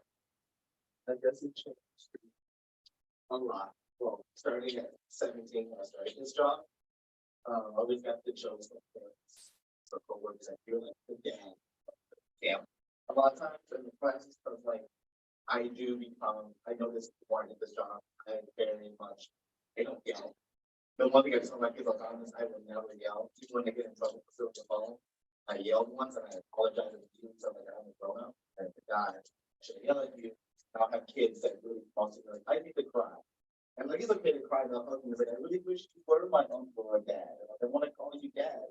They don't have it at home. But I realized the reason why they act out the same reason why I acted out in middle school was like, I just never wanted to listen. So this is my mom. So they go to school and have someone else that's a female presenting, yell or like talk to me in a way that makes me want to listen. Never knew how to control it. I never really control my anger. So like now as a teacher now, I'm very much like soft-spoken. I'm always silly. I'm on the floor more times I need to be to give that same energy I never got to every kid that comes to the classroom. Like I'm always on the floor, like, oh, what's going on? Like I'm laying down. I do pretend nap time. Where I'm like, first thing to be wake up. Who wakes you up? Mom or dad? I'm like, okay, you young. And then you do like I do everything that I didn't get growing up as like there was no dad. I was like, look, gotta go. So I become dad. Like a lot of times, the moms of the groups, like the moms that talk in my like classes, they're like, you'd be a great father one day. Don't wish on a mom gave me. Like for 10 years straight, all I get is you'll be a great dad when the time comes. Like I don't want that. Like, I really get that so many times. So I think the effect of not having my dad growing up in the classroom setting made me more a person like want to be everyone's dad. Replace the fact that he was not my dad.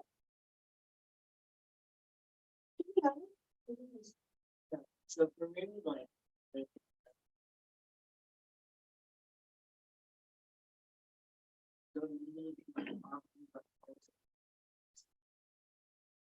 but it's like whenever like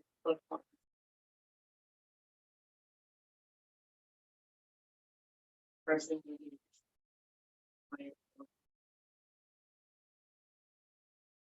like things, you know, listen,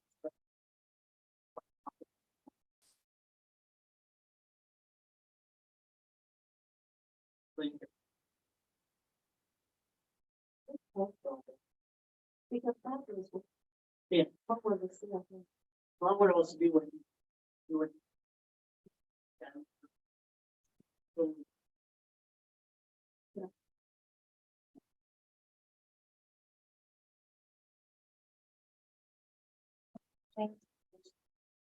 Here. My dad was always working and my mom was always there.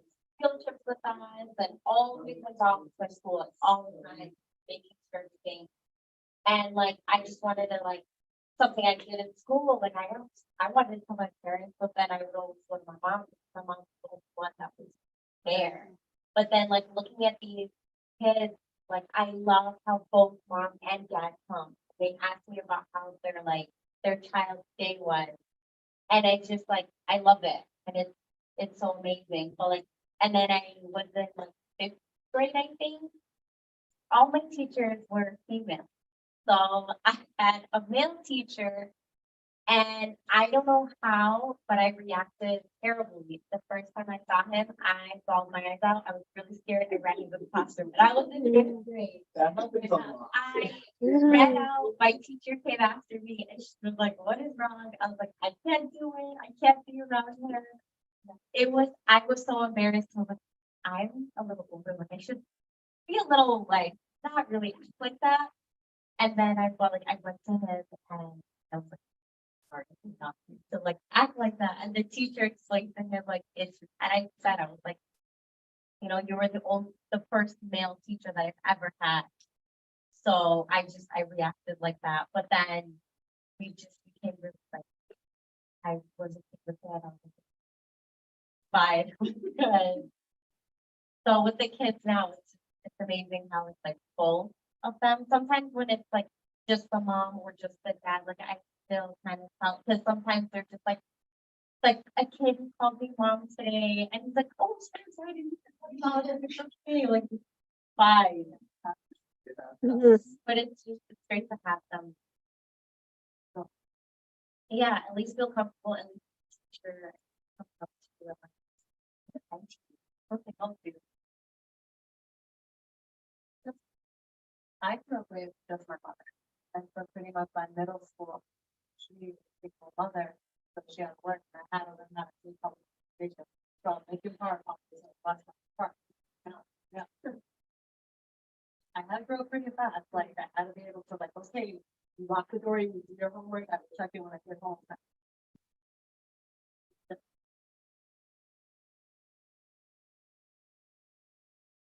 It's really interesting to me. Just because some stories that really resonates about someone. A long time ago, in this type of program, we had a master's program.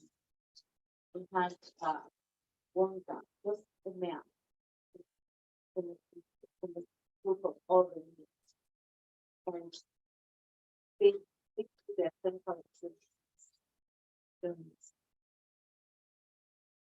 And many of them would the impact and it was really interesting for one of them to come to class and do that. One of the and she shared that anytime cell phone is name, you won't know who is using all of us. The kids reacted to him different from the way that they reacted to all the other students. They just, when they saw him, he would have two kids on his arm, like two, and then on his feet, one is climbing on his back, but they never did that to any of the ladies. I get so many hugs that I don't understand. Like I go to the classroom, me and my coworker will go at the same time. They'll say good morning to her, but they'll be like on me. They're like, "Oh, I haven't seen you all day." I'm like, "You saw me really yesterday." Like, I don't understand. Like, she makes jokes like, "Oh, they just love me more." I was like, "No, I think it's really just the fact that like it's different." But when was that time they were sharing? They have to start teaching them. So they have like on that. Yeah. And they were always so happy to see him. So I think there's something to be said about male, male teachers, male early childhood teachers, because most of the people they work with are women. You know, they have mom and then, you know, and all the teachers are women. So when they say man, they just, their reaction is very different. And, you know, when Nina said she was born, in my eyes, but me, that was very interesting. But I can see how you would have experienced that because all of your life, all you have had female teachers. And for the first time you have. Interesting. Kind of an interesting hypothesis. I think at the earlier ages, you know, if they do have dad at home and there's some female teachers, they might react as dad. You know, I like that. That is their dad, like that's how they would treat their dad, and the dad came home from like early night at work, you run, you grab onto his arm. And they don't see us for like so long, then they don't see us again for so long. So the same thing as seeing like a dad or uncle again, like, oh my God, I haven't seen you. And they want to jump on and they want to have that playtime like they do with their dad that probably works all day. And they get the dad like maybe an hour after work and they just jump and climb on it. So I think that's like my hypothesis on it. It's like that's that same reaction of they see male figures, that's playtime. That's that energy of like play where mom's like, oh, I have to go clean, please don't hang on me. You know, like that's just like that's the things they hear probably all the time at home. So when they see that male teacher, it's like, oh yeah. I'm gonna climb on it. That's like normally like in their brain and their own probably is that's their call, like that's their automatic response. It's like I need to climb on this person. Like this person's who I climb on. And mom is not who I climb on. And they see the female like educator as mom. So you're not gonna climb on mom. Mom will be saying, I gotta clean or spill this one you want. But yeah, that's my hypothesis on the matter. So like for me,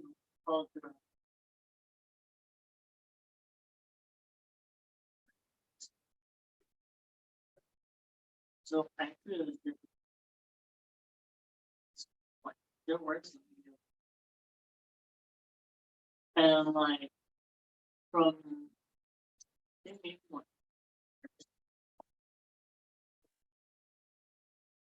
No, what? There's one a little bit more. Oh, you know, It's cultural, so, but you could find one in this.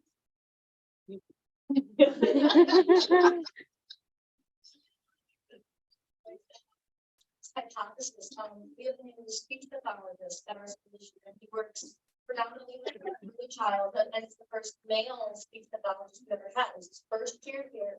None of these kids have met him. But this first week, hug after hug after hug after him, and he's like, and what I really like about it too is that he's been very much setting the boundary of, you know, I appreciate it. I don't personally like hugs. You can ask me for a high five, you can ask me for an elbow bump, but he was like, why this is happening. I've never met any of these children, but I think sometimes too, male early childhood teachers, or at least men who are very knowledgeable and interacting with young children from a lot more of a more approach. And I think that that's sometimes a little bit new for children. Sometimes dad is like, I'm coming home, I'm having my dinner, I'm going to bed. Don't talk to me. Or sometimes they're at home and they're like, I want to play with you, I want to play really rough, we're gonna have a lot of fun. But there isn't a lot of that softness that comes from mom a lot of the time, or even grandma.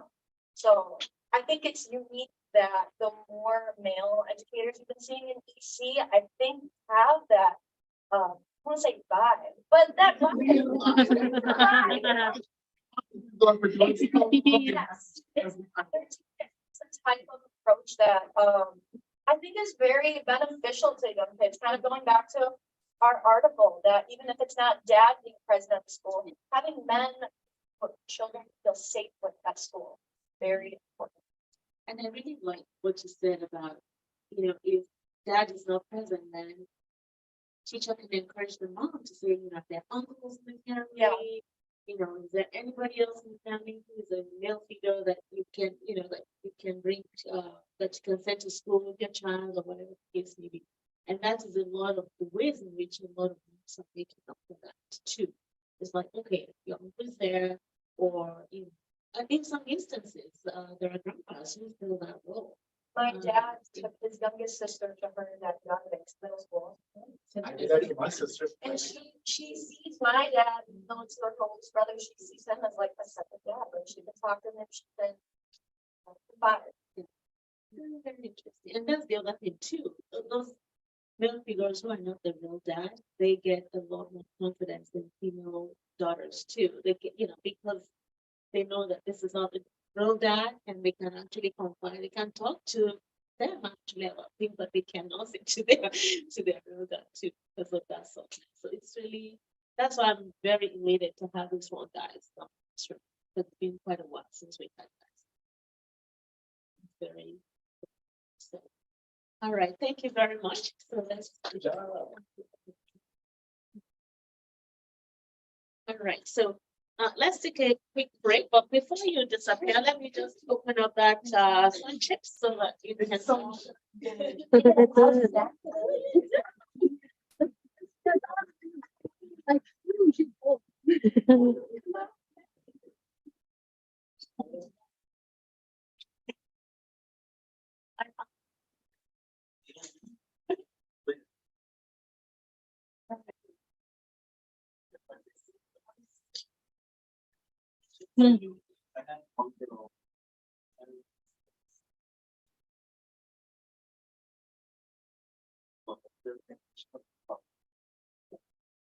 That's why constitution.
The projector, like what?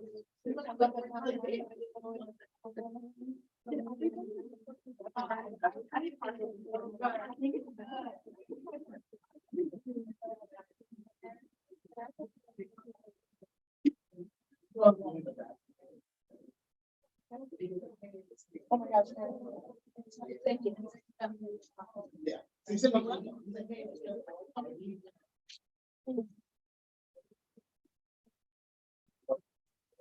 Like, I need to find those before the site. I don't go back to what you know. Like, I need to find those before the site. Okay. How long did you know? Because there's no way you can gain like the higher ups anchor on that and to make a whole schedule. Now, we grew up in each other last week. Over a door being open on the tap. He's like, well, I got complaints that it was loud. You said you should close the door that was too hot. I said, no, I didn't. I said I left it open. So it was 14 kids and just me at night. And they didn't use the bathroom. So we third one, the second one, I just people were being so that and I'm listening. He's like, watch his phone. I was like,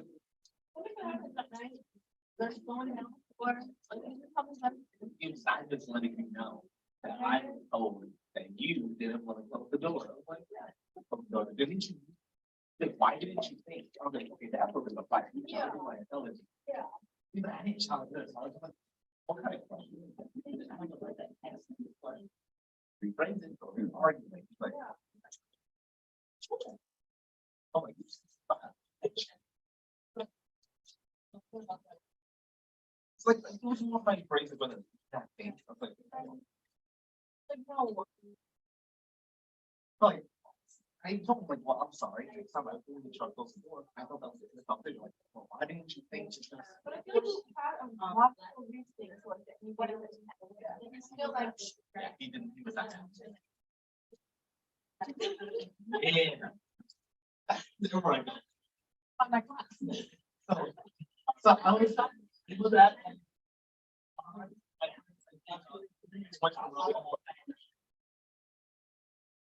Yes. So I go to Amazon, I go to Amazon, I go to Oh my God. Summer. I Which went ones? to ACED. I was at ACED. I was at ACED, I was at Inland Midwest, and then I also went to Fan Expo just recently. I don't like Midwest. The guy that runs it is Creek, That's and he good to steals know. money, It- and he takes your accounts to and no, it's not an anime Make thing, it right? account for like. For a dating website. So he Oh. just, and that's about that. Yeah, yeah. So do anime magic in August instead. So now people know he sues everyone he blacklists people. So do anime magic smaller. It's still in Rosemont, really nice. I do the VIP for anime magic. I met Chun Li from, and she's a voice actress too. So I got my boyfriend and signed poster for the voice actress. Do anime magic. And it was nice. And that's the only one I didn't go to. I wanted to. It's super nice, so much smaller. It's very intimate in the sense of like they have axe throwing and you do VIP. Like, after. But no, I haven't. I have So to. the way the go Midwest read my works. account. So the way in Midwest, it's his upper security on every hand and some of him bigger on that. He runs a lot of the Midwest cops. I'm very well known in the scene of the cops. He runs a lot of them and I avoid all of them. Anime Milwaukee is here, anime that. Call out to Leeds. I don't do that. All his stuff, don't do because like he has black from my friend car play. He invites him to parties. He's like, oh, the way y'all run the car. He made a YouTube video called I Am Not a Child. He really made a YouTube video. Yeah. So again, I don't think people like going. I'm born people No, about that's good to know. because it's never gonna come that way because he blacklists people and he has lawyers that you shall sue anybody that talks bad about him. People will literally subpoena you and sue. He hides it. That's great. That's what it's spoke about. And it doesn't even book and I fucking mad. I boycott the comments. I don't know anymore. Because like now he heard that like he blacklisted his ex-wife. She tried to talk out about it. He will sue anybody. But he has a stranglehold in the Midwest. That's why I like anime magic. I'm like ACED. I do those things and I'm like, they're not him. Yeah. Like 16.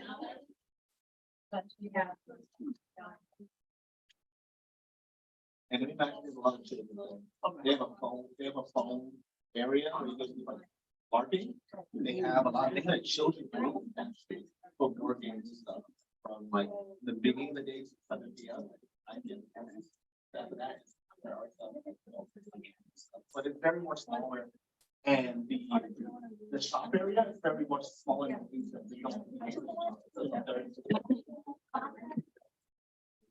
and they have more activities. It's very good.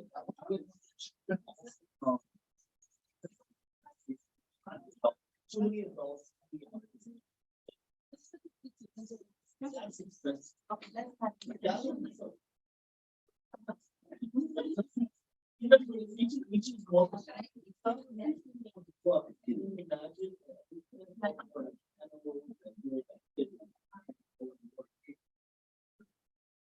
That was like, Yeah, you do like something with Jeopardy, or like, I do a lot.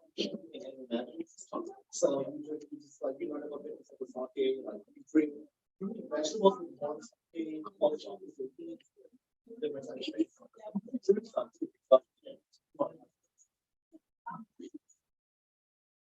Yeah, I've been doing cons since 13, so I'm It's actually been like, very It's a final. years. This one, right, you get really. Luckily, I made I can go back and forth, I get the rules, the rule probably just the down and stuff. Oh.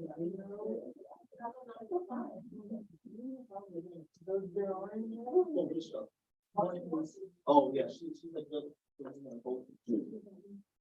She got time. Okay, so are you watching the one? No, not yet, I'm already caught up in one. I don't know. How is your being covered? The live action.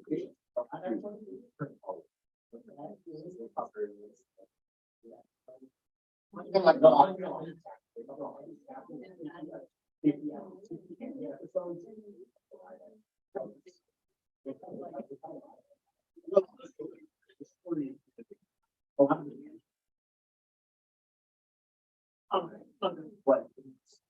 Like the extra fights that happen in the anime are gone too.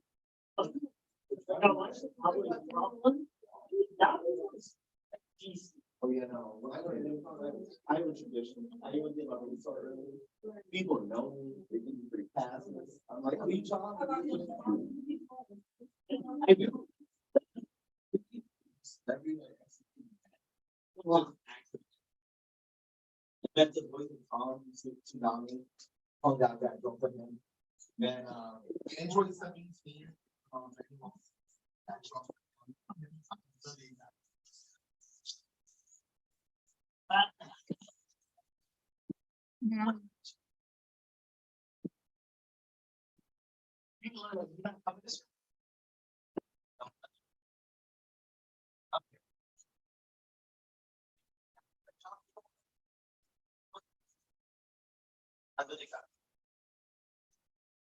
John.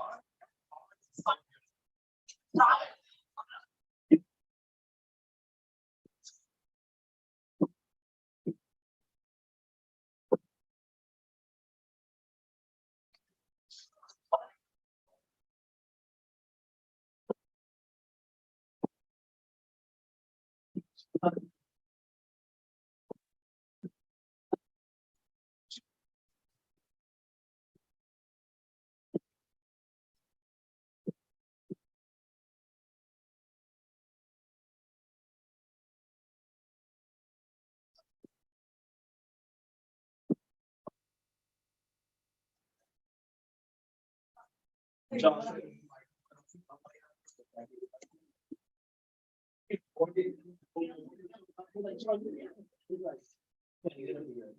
Well, years later, was the board game.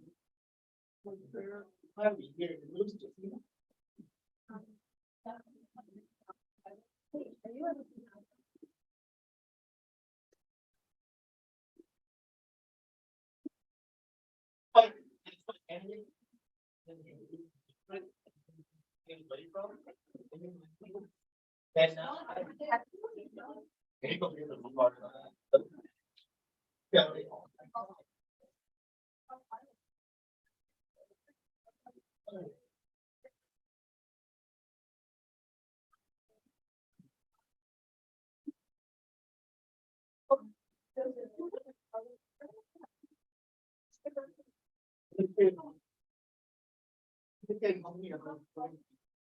I wasn't gonna let go.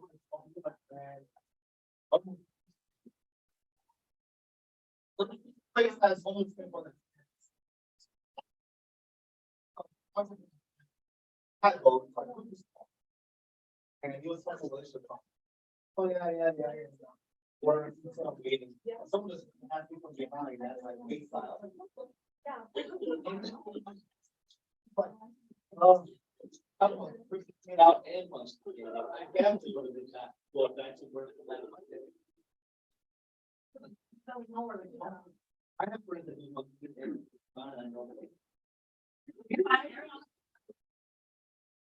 used to have a present on my back. So it doesn't like-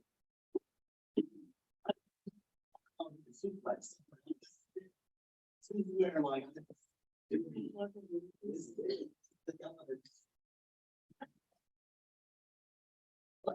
That was my me and my time. This is what's not. Yeah.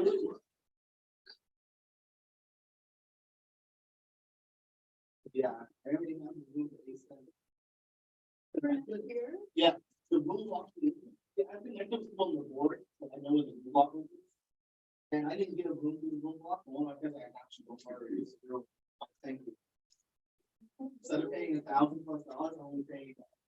400. What?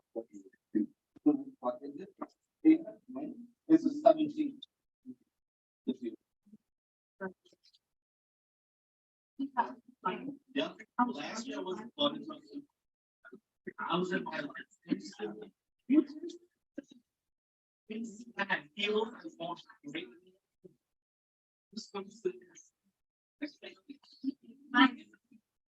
Yeah, like which part?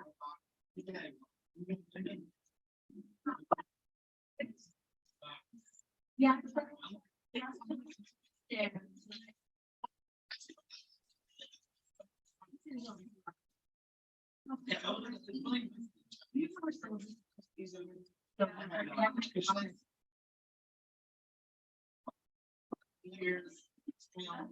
My friend in my makeup.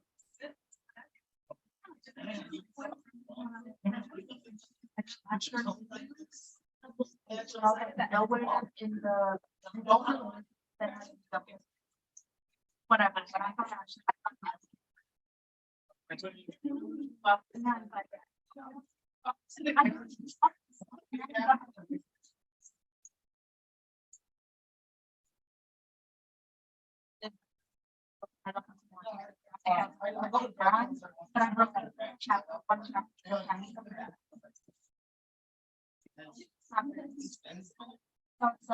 That's why I was Bottom parts. Infant journal articles, information on brain research and on technology. So that I'm looking at some brain.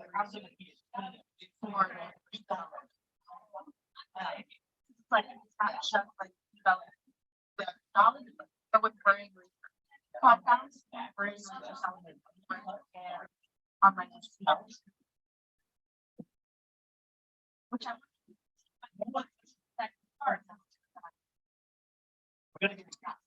And then. the one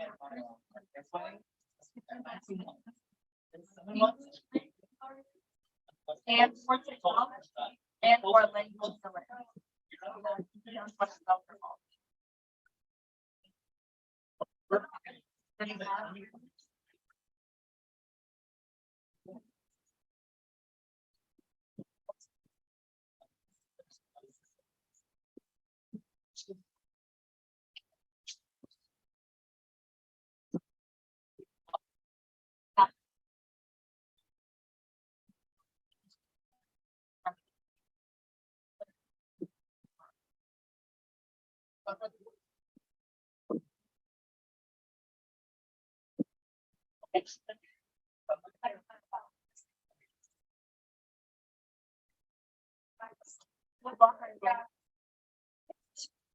Like the end. Yeah.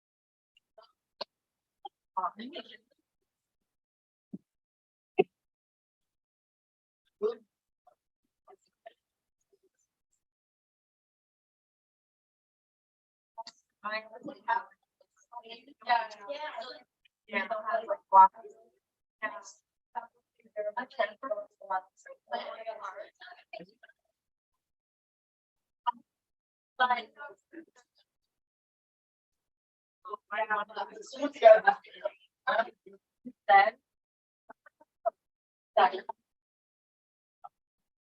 Like general. Like.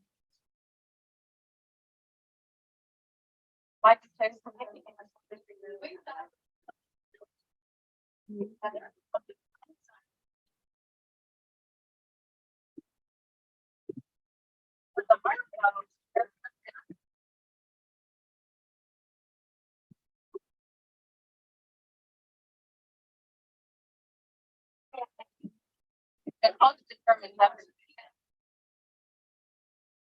Those are the clusters.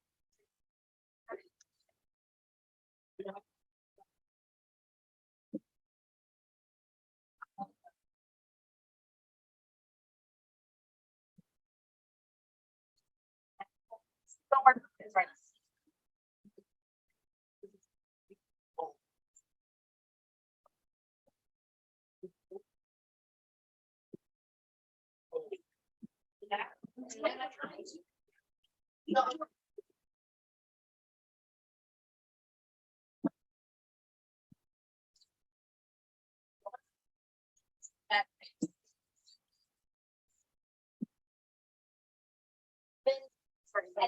But at least now you know what's supposed to avoid. Like, yeah, like, where would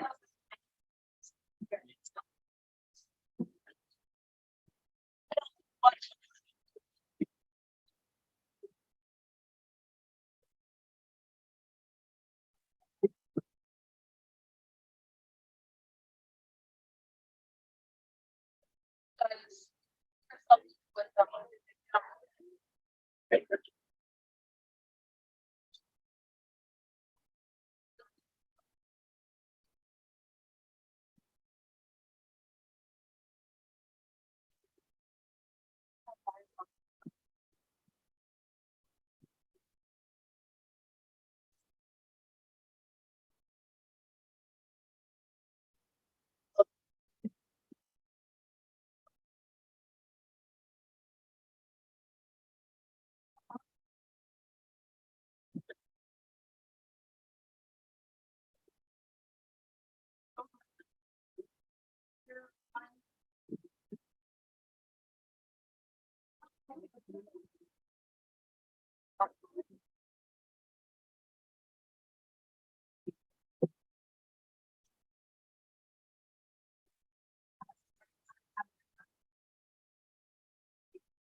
Right now, I need something.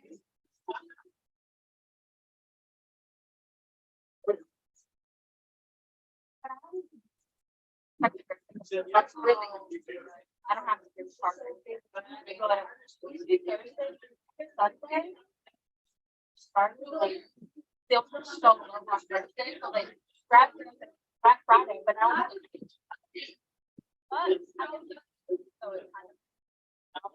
But I'm not October 8th. Find another day. I don't know. They're like.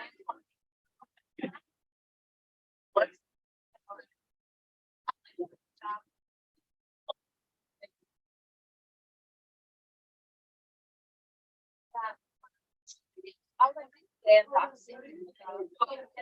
Where you rest one lady who's like member. I love it. Like flexible. I want to drive somewhere.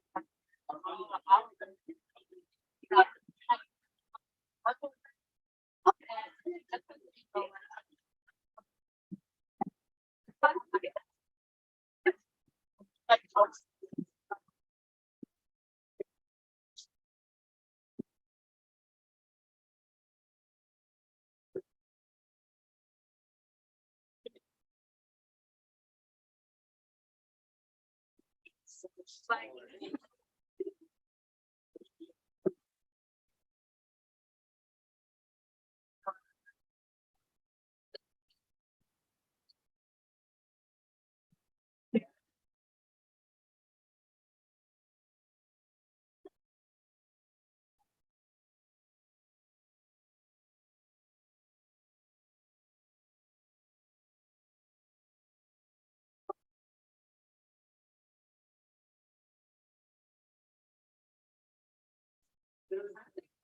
we're like,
One semester in my chapter two.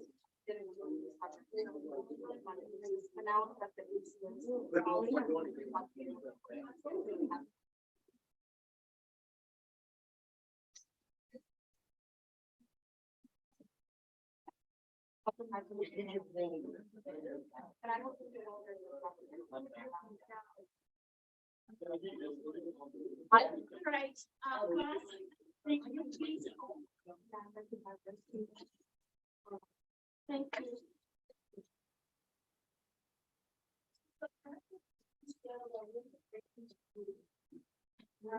I'm going to have three groups. So, I'm just gonna leave slow, I think it's the last time. So, Shannon, why don't you get started? One, two, three, four, Two. one.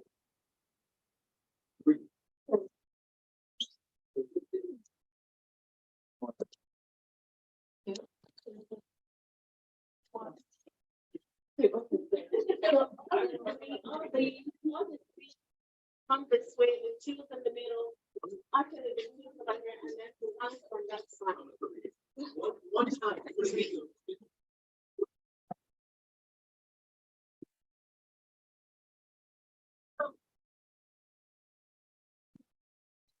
So you have.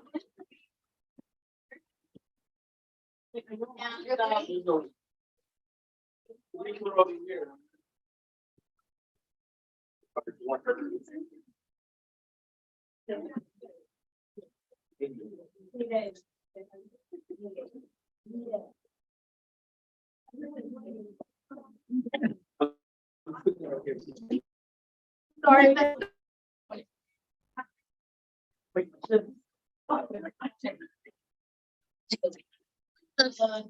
In the back.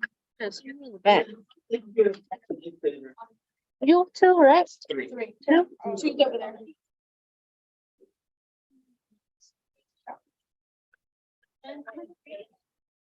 Should we just? You know what, you listen there.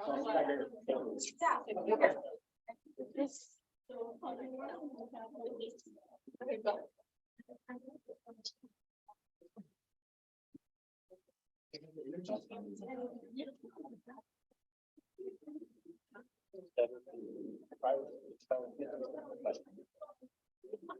Yes, we are ready calling. Doing chapter 7. There we go.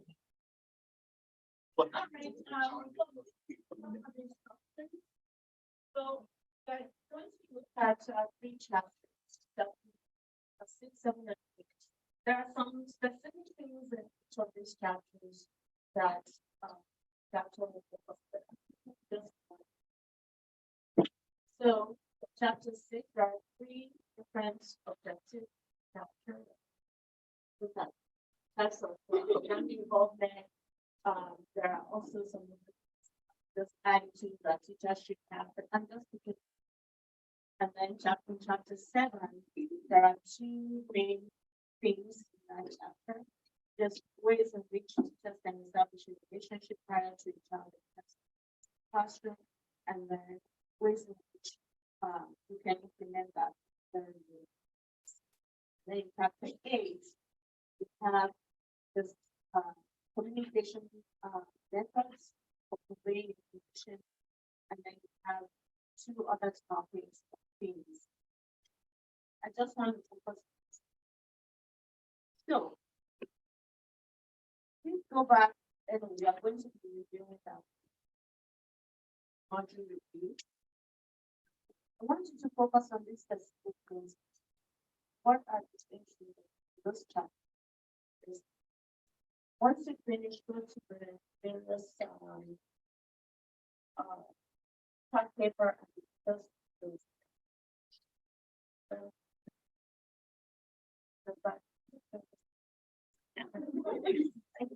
You want to- Once I put a snack.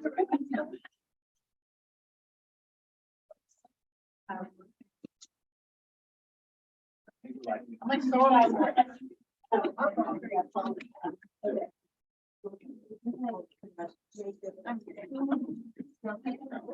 We also do two. Two.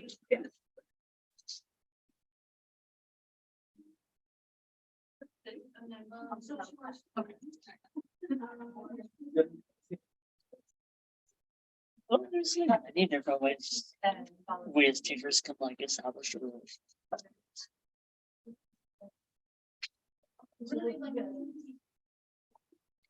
Method. If the teacher, oh, if the teacher is like energy. That's like one of the challenges. That's the thing, like, I see a lot. of different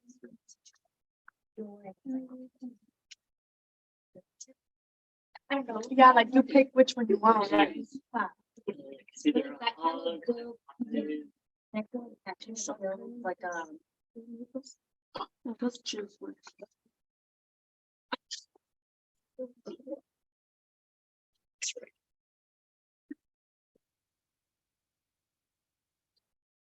Roll it. Does she mean like literally before straight class or like I'm weeks guessing. before? Cause I was gonna say, you know how they do it before the students start class, like, meet your teacher day? I don't know. Yeah, that's like a few days before, so I don't know if it's referring to that or like literally before you enter the class. So like, what we do another thing that teachers can do is I think it's a video. Yeah. They show the kids. That's like an introduction video. Yeah. Or even creating, you know how like teachers use those apps to communicate with the parents. Just like communicating through that before introducing yourself.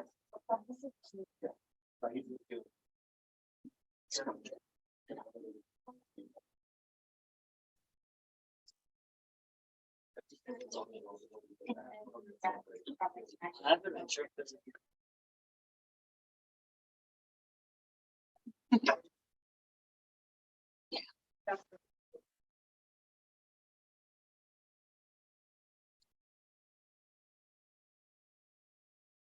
So are we just supposed to like list all that stuff? I got some. So should I put like meet your teacher day? What you Yeah.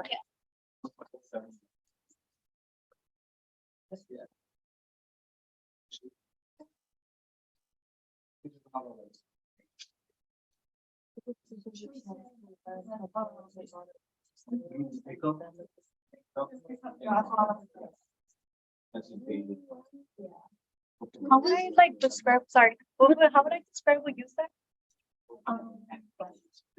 Like in shorter terms, so I don't have to write anything. Welcoming students with, like, maybe like With motive, a greeting poster, Like in writing posters. like direct activities or something. Okay, so greeting activities with poster? Yeah. Okay. yeah, great, yeah. That's all right. Sorry, I do not know how to. They're copies. Too. Having the parents meet the kids before. they're leaving.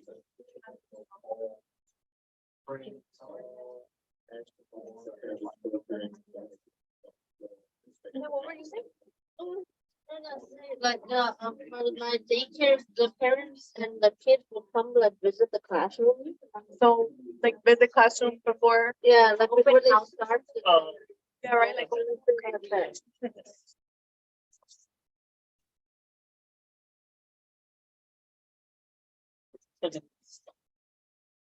Like another, we used to do it. Like we had, like the data. Okay, so parent teacher night Yes. before. No, it's like- Yeah. Yeah, that's. I think that's. That yeah. kid- So meet the teacher. Yeah. So.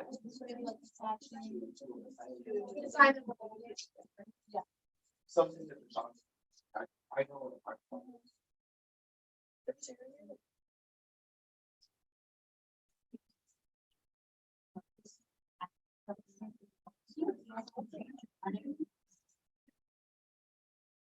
These are just like.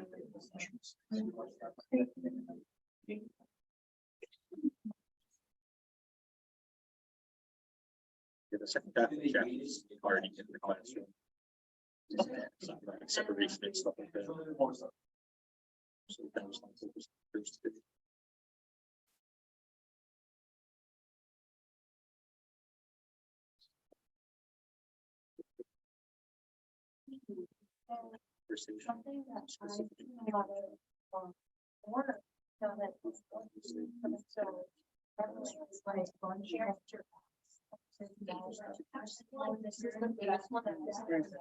We could, the teacher can have like an activity like all about the students. And they can have. Like the first day of school where they all get to know each other. So like write down. Yeah. Who likes it too. Oh, kind of like, because the whole pack. But the scavengers would. And all of them scavengers. Transitions from that going for a series into a program. Yeah. So just easing that. Hold on. Yeah, that would be awesome. That's similar to. AR. Yeah, meet your teacher. It's like the reverse of. Uh, It's like I said, you. Or like they could like, I know some teachers do like prior starting, the school year, like, when they do a presentation where they bring something that describes them, like photos and all that, kind of like to get into. Like a show and tell. Yeah.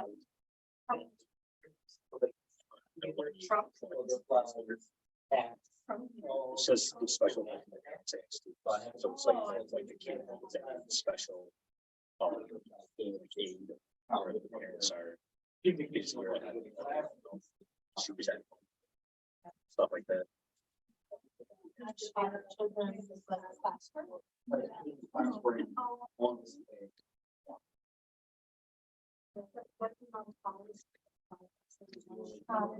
Yeah.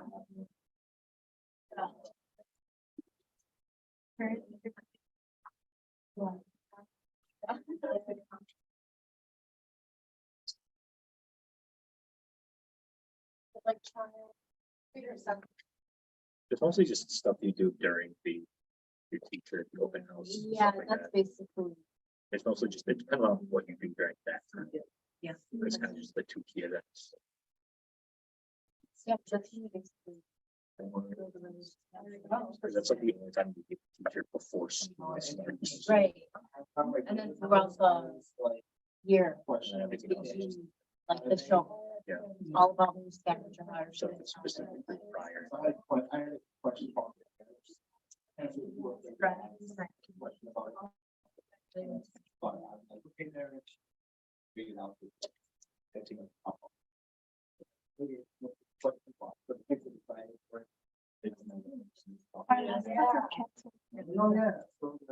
Can we get started? like 3 days. Yes. Are you guys making? It's just, so the part.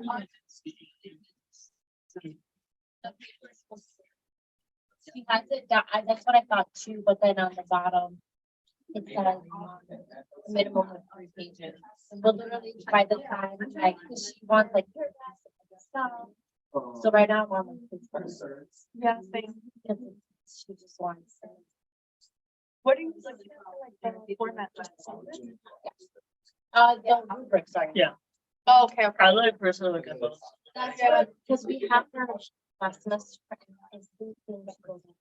So we're. I think it's on the rubric, so- So is the minimum 8 pages, or does it have to only be 8 pages matter for the articles?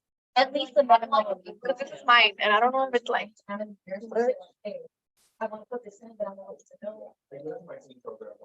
it's a few pages. But, like 15, Okay. 22, never mind, 22.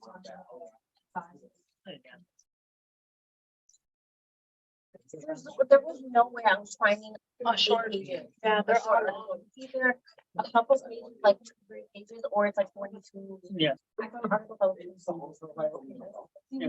So it's only supposed to be 3 pages? Minimum. That's so much money. Yeah, I thought it was damn. Just good, so she has her lesson plan due that same day. Yeah. For a different course or? The same class, right? No, that's it. Oh. I know, me too. But I took it with another one. I took it with her. I took it with Miss Gonzalez. Yeah. She was, yeah, she was nice, right? She was cool. Because at the end, it was kind of just like, we had to like present the lessons plans, like show the lessons plans. So it was kind of just like, we're gonna like make up on the spot, like this is the activity, what the like the objectives are. So it's just a lot of like. But we do have to present this. Yeah. She was a good teacher. I learned a lot though, like in my class that I'm taking, they asked us, literally the first activity was like, oh, like the ABCD model. That's what I made. I was the only one that were, nobody else. The bilingual classes I took, like, they're all, like all the professors are handling with. Yeah. I just was thinking like.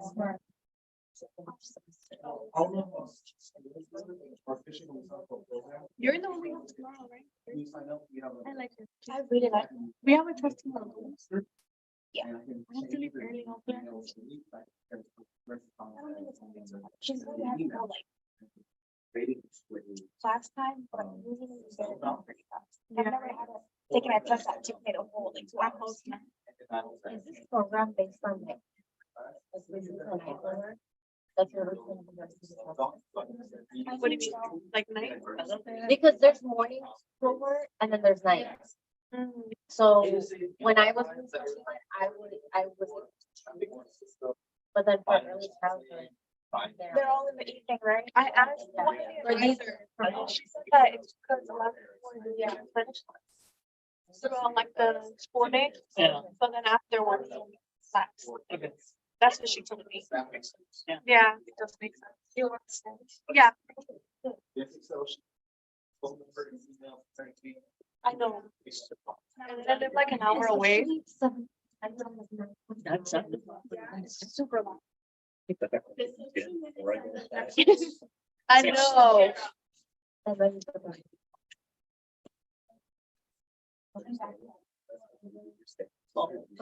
was like, I was just like, yeah, friends. Do you think I spent the last 2 hours just thinking about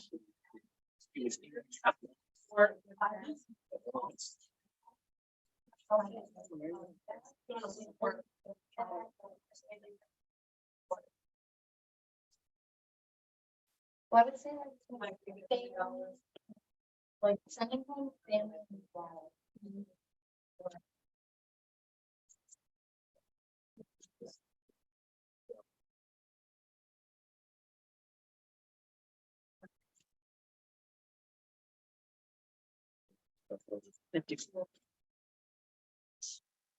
I have a headache. Me too. I haven't eaten. Dude, I just, I was like right here, my head just hurts so bad.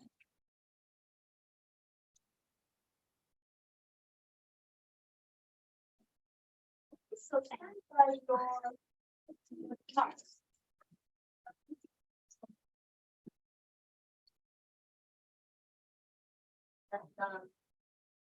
start from here. So in chapter 6, now that there are very of ways of experience involved. Like, as we're talking earlier today, we see that some of the areas of, for example, I right, by talking about smart one about photos, was just really built by Nathan John, the experience that and and just the ways that children react differently. They'll teach us different. So, but I think about something that Shrin also said. Even though you have to jump in on these guys, they gave Islamic school that he went to. They don't do that to them. So, which is also very interesting. So, but in chapter 6, you see that families are involved in the parade. And some of them are culture bound, which is really interesting. So it brings me back again and again to what you said. So I worked all day. Really wasn't at school, but he was involved in some ways. He has questions when, right? When report practical take place. So, so we're going to find that kind of that in these 6 steps of parenting. So it's not all parents involved in that. Some happen, some happen, and not. Yeah. So one time in my whole life, I couldn't go to school without students. His daughter, she was just started.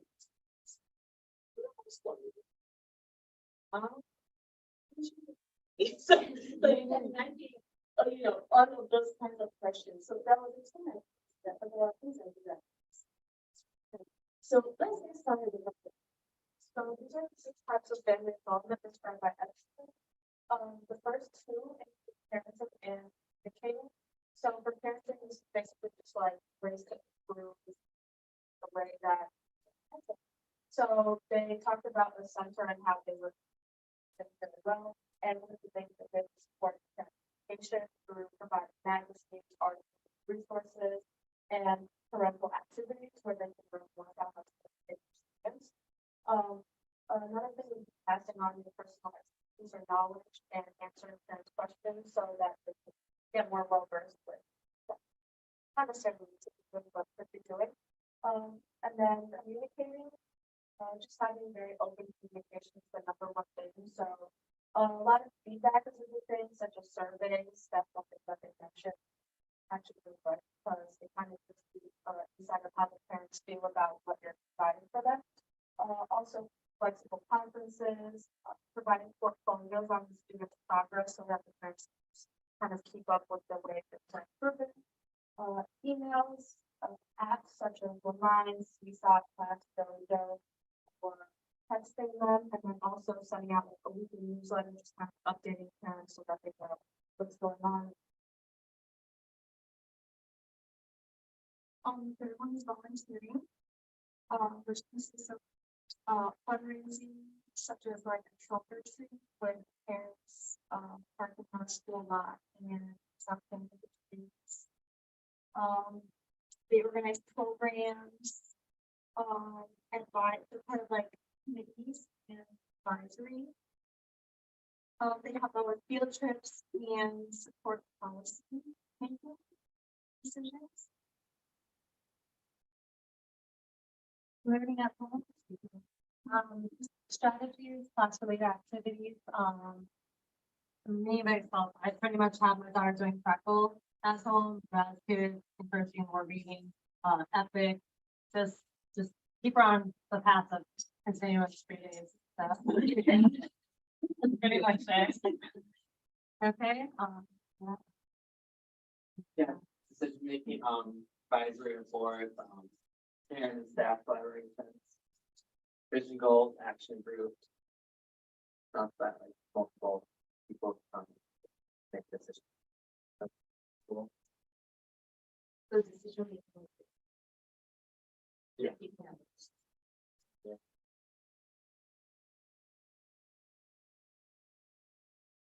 And.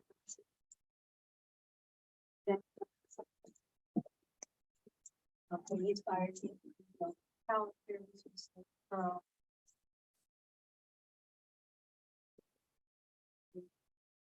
Okay. Yeah. So what would change that?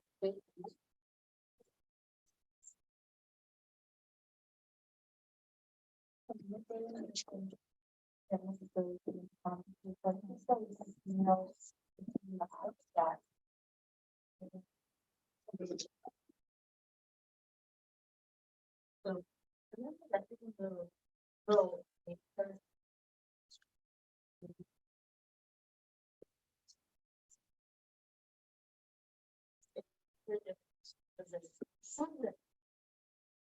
Even if there's.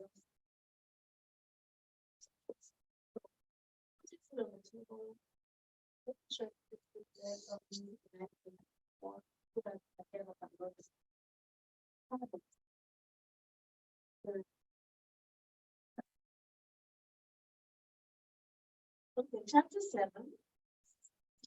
This is about the different ways teachers can establish a relationship prior to the child's entrance to the classroom.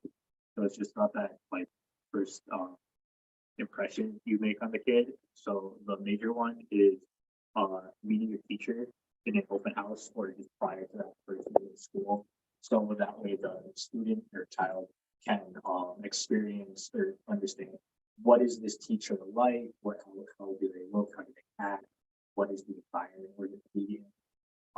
And it also helps with the parents because they'll see where the kid is spending their school day, what kind of things they'll be seeing, and all sorts of stuff like that. And so it helps when there's like activities that help ease the kid into the classroom because most of the chapter talk about separation anxiety and other stuff like that. And so you don't want to just dump the kid off and just ditch them there. You want to ease them into spending the whole day with this stranger who will eventually become someone they'll be able to rely on. And so it's a whole lot of having the teacher introduce themselves in a friendly way and having the children open up and share interests they have with their classmates and the teacher. And that's, you can do that through scavenger hunts or show and tell. And then you also want to always loop this back to the parents. And so there's like apps and other communications the teacher can use to tell the parents how their child is engaging in school and if they're settling in well or just other stuff. So, I don't know. In terms of,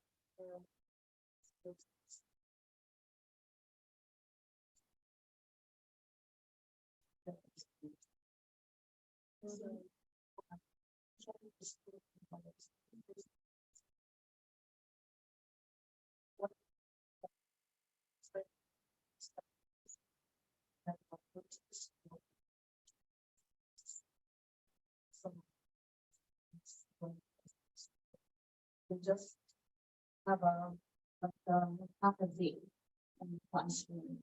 We do that, we do back to school back a week before classes. So that's, so the things are there in the kitchen. And what? That's good.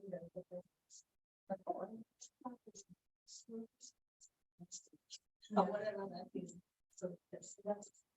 Well, like our district is instructors' choice of business. A lot of times, if I do like preschool classes, so I have 2.5-year-olds, like 2 and 3/4. And the parent be like, hey, next session, they'll be old enough to sign up for this class, can be so. So they will come in with the parent and they'll sit through my class. The kid, I don't think the kid like they all do. Yeah. And they go through the motions with it. So bring the next session after the old enough. And then for me, with the older kids, like my dance program. Since it's so late at night and it's like 5-year-olds and 13-year-olds, I have all the parents on the first day, always on phone with parents, with bump up. The first day of class, I was like, you can sit in for the first day. Like, I don't mind staying for the first day and slightly leave, but let them watch me. And it's nerve-wracking, it's endless choice of it, but like, I don't mind people watching me on the first day, but then the parents know me, I can play the game with them, and the kids know me too, and they can be like, oh, I can walk with my parents. But like, I find it easier because they make it the known before the real stuff actually. So. That's really good. That's really exciting. Alright, let's look at book three. Various communication methods. Page after 13. Okay, so I'll start. The first one that I talked about was newsletters. We said that ways to implement that would be sending home monthly newsletters via physical copies or digital. Again, through similar apps like Seesaw. They also said that daily conversation is very important. And that can either be through pickup or drop off. Because then that also shows the child that your teacher and your parents have a meeting point as well, just not just the time. Next, for communication is bulletin boards, in the classroom. I know John was saying that he changed that for every season, so like 4 times. And obviously do. Personal notes, we said attaching like sticky notes to a folder or their backpack or piece of paper, and that's more for like really to have like the especially form signs or just Daily news flash. We said we post that on the post on parent teacher app. So like again, that's still doing that. It's more like a flash reminder or something, like if they make color fillers and they finally hatch, they post that little today, the calendar just not the hatch. So right, like it's a moment of things. Classroom displays, child's created, let's say your little displays like they do dioramas or in my classroom. We have a letter of the day, we watch a project, so we have like a timeline showing them what they're doing in the class. Parents walk in, so you can see it, and the kids have to hold on to it.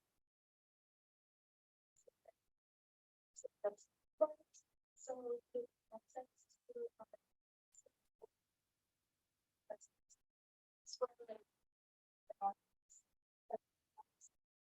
Do a Google form. So I leave it open, parents will send me like, my child is always hungry, I'm like, oh, they can do next one, like, so we can watch it this time, some kids don't. They can watch it.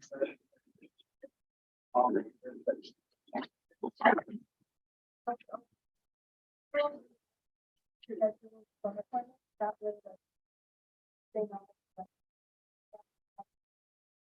We're also saying that. You don't want to trap yourself for the parent in a off guard long conversation, but sometimes you want to have that preset time. Like, hey, this will be a long conversation. So that they're not coming out of work, getting a phone call, trying to make dinner, the half of a 5-minute phone call, a 45 to an hour. You want to have that business set time.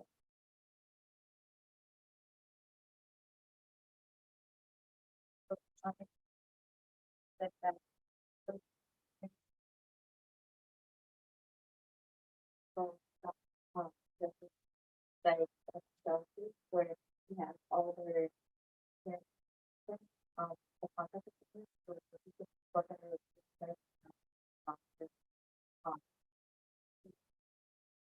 more than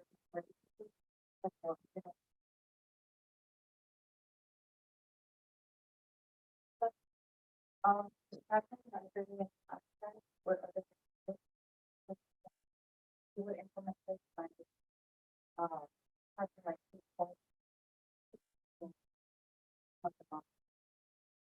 your thoughts on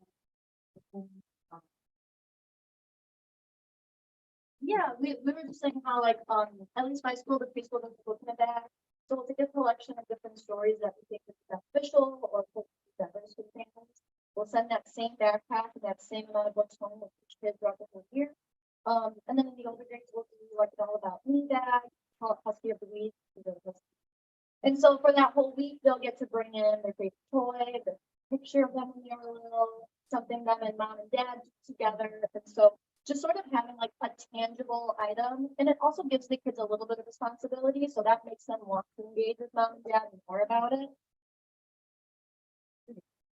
So.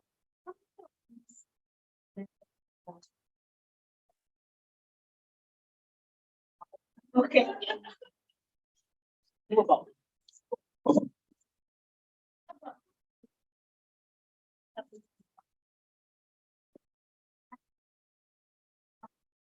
Yes, of course. But your, yeah. But, but you, which of these do you like to have? Like, or you like your, you, Just the, parent suggestion box, we haven't done yet, but we want to do iPads where the parents are able to in case if I need to, parents need to communicate with me, and then during like my break time, my lunchtime, I can respond to them.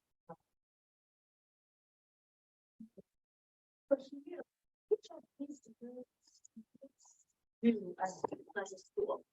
So what I would do is learn, Okay. instead of daily conversation, it would be like, you know, so, and like either the Facebook or this, and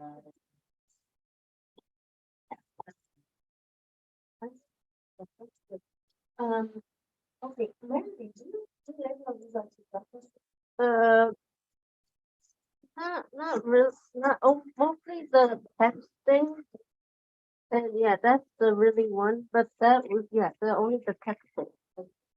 Okay, now I wanted to ask one final question.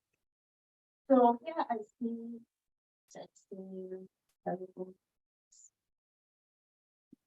Things like that. Would you do those for person? Nope. No. I already thought hard of it. Okay, yeah, so now. What texting? What is okay? That's now. So that was like, okay. I use the park phone. We have a designated phone number that I tell parents to send to me at all times, besides my work email. And even with my older kids, they're not allowed to call their parents off their cell phone. They have to call the park phone to know that they're there. So I try to limit all communication to the government access phone. So that way there's no misunderstanding and there's no. This is the Remind app and have the phone number call. so with mine is like, it's like how you can. So it would just be like 1,000 and like as soon as they were like,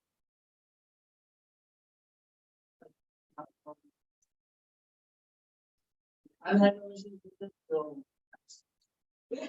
I've had a lot of it. Yeah. That's very interesting. It's just as long as. I think the idea is because of those countries, but the fact that it's not from, the contract really from. What is the say? For my director, she gave, well, she's known like this family for years, but she gave the personal number to a couple of them. And a family will call her on her day off and would just like call her at 6 o'clock in the morning or text her. And I told her, I was like, if I remember a director, I ever work at a school, I will not give a personal number at all. It's just that like you said, there's boundaries, like that's your day off or after hours. That's what it is. And if you have any concerns or anything, there's always other ways to communicate. Yeah, even my friends, I still have to be, to meet something. At the beginning, time. I've had parents, especially before COVID, not as much, but after COVID, I've had a lot of parents who removed their kids from my program because I wouldn't give them my personal numbers, because that's how they find contact me specifically, just in case, like I, to this day, partly lost, but I get sick, or like this day, like, and makeup. But I'm having gotten over like 1 month later, you know, there's like so much. And there's like my class, and it's in the email. So I know that, and I think the head of kids doing the animal program, the parents refuse them now. Let me do it. Because sometimes it really forces me to I want to contact you, right? you for giving class. I hope you all have a good day. Okay. If you want, you know, that kind of. Benefits. Thank you so much. Have a good evening. Bye.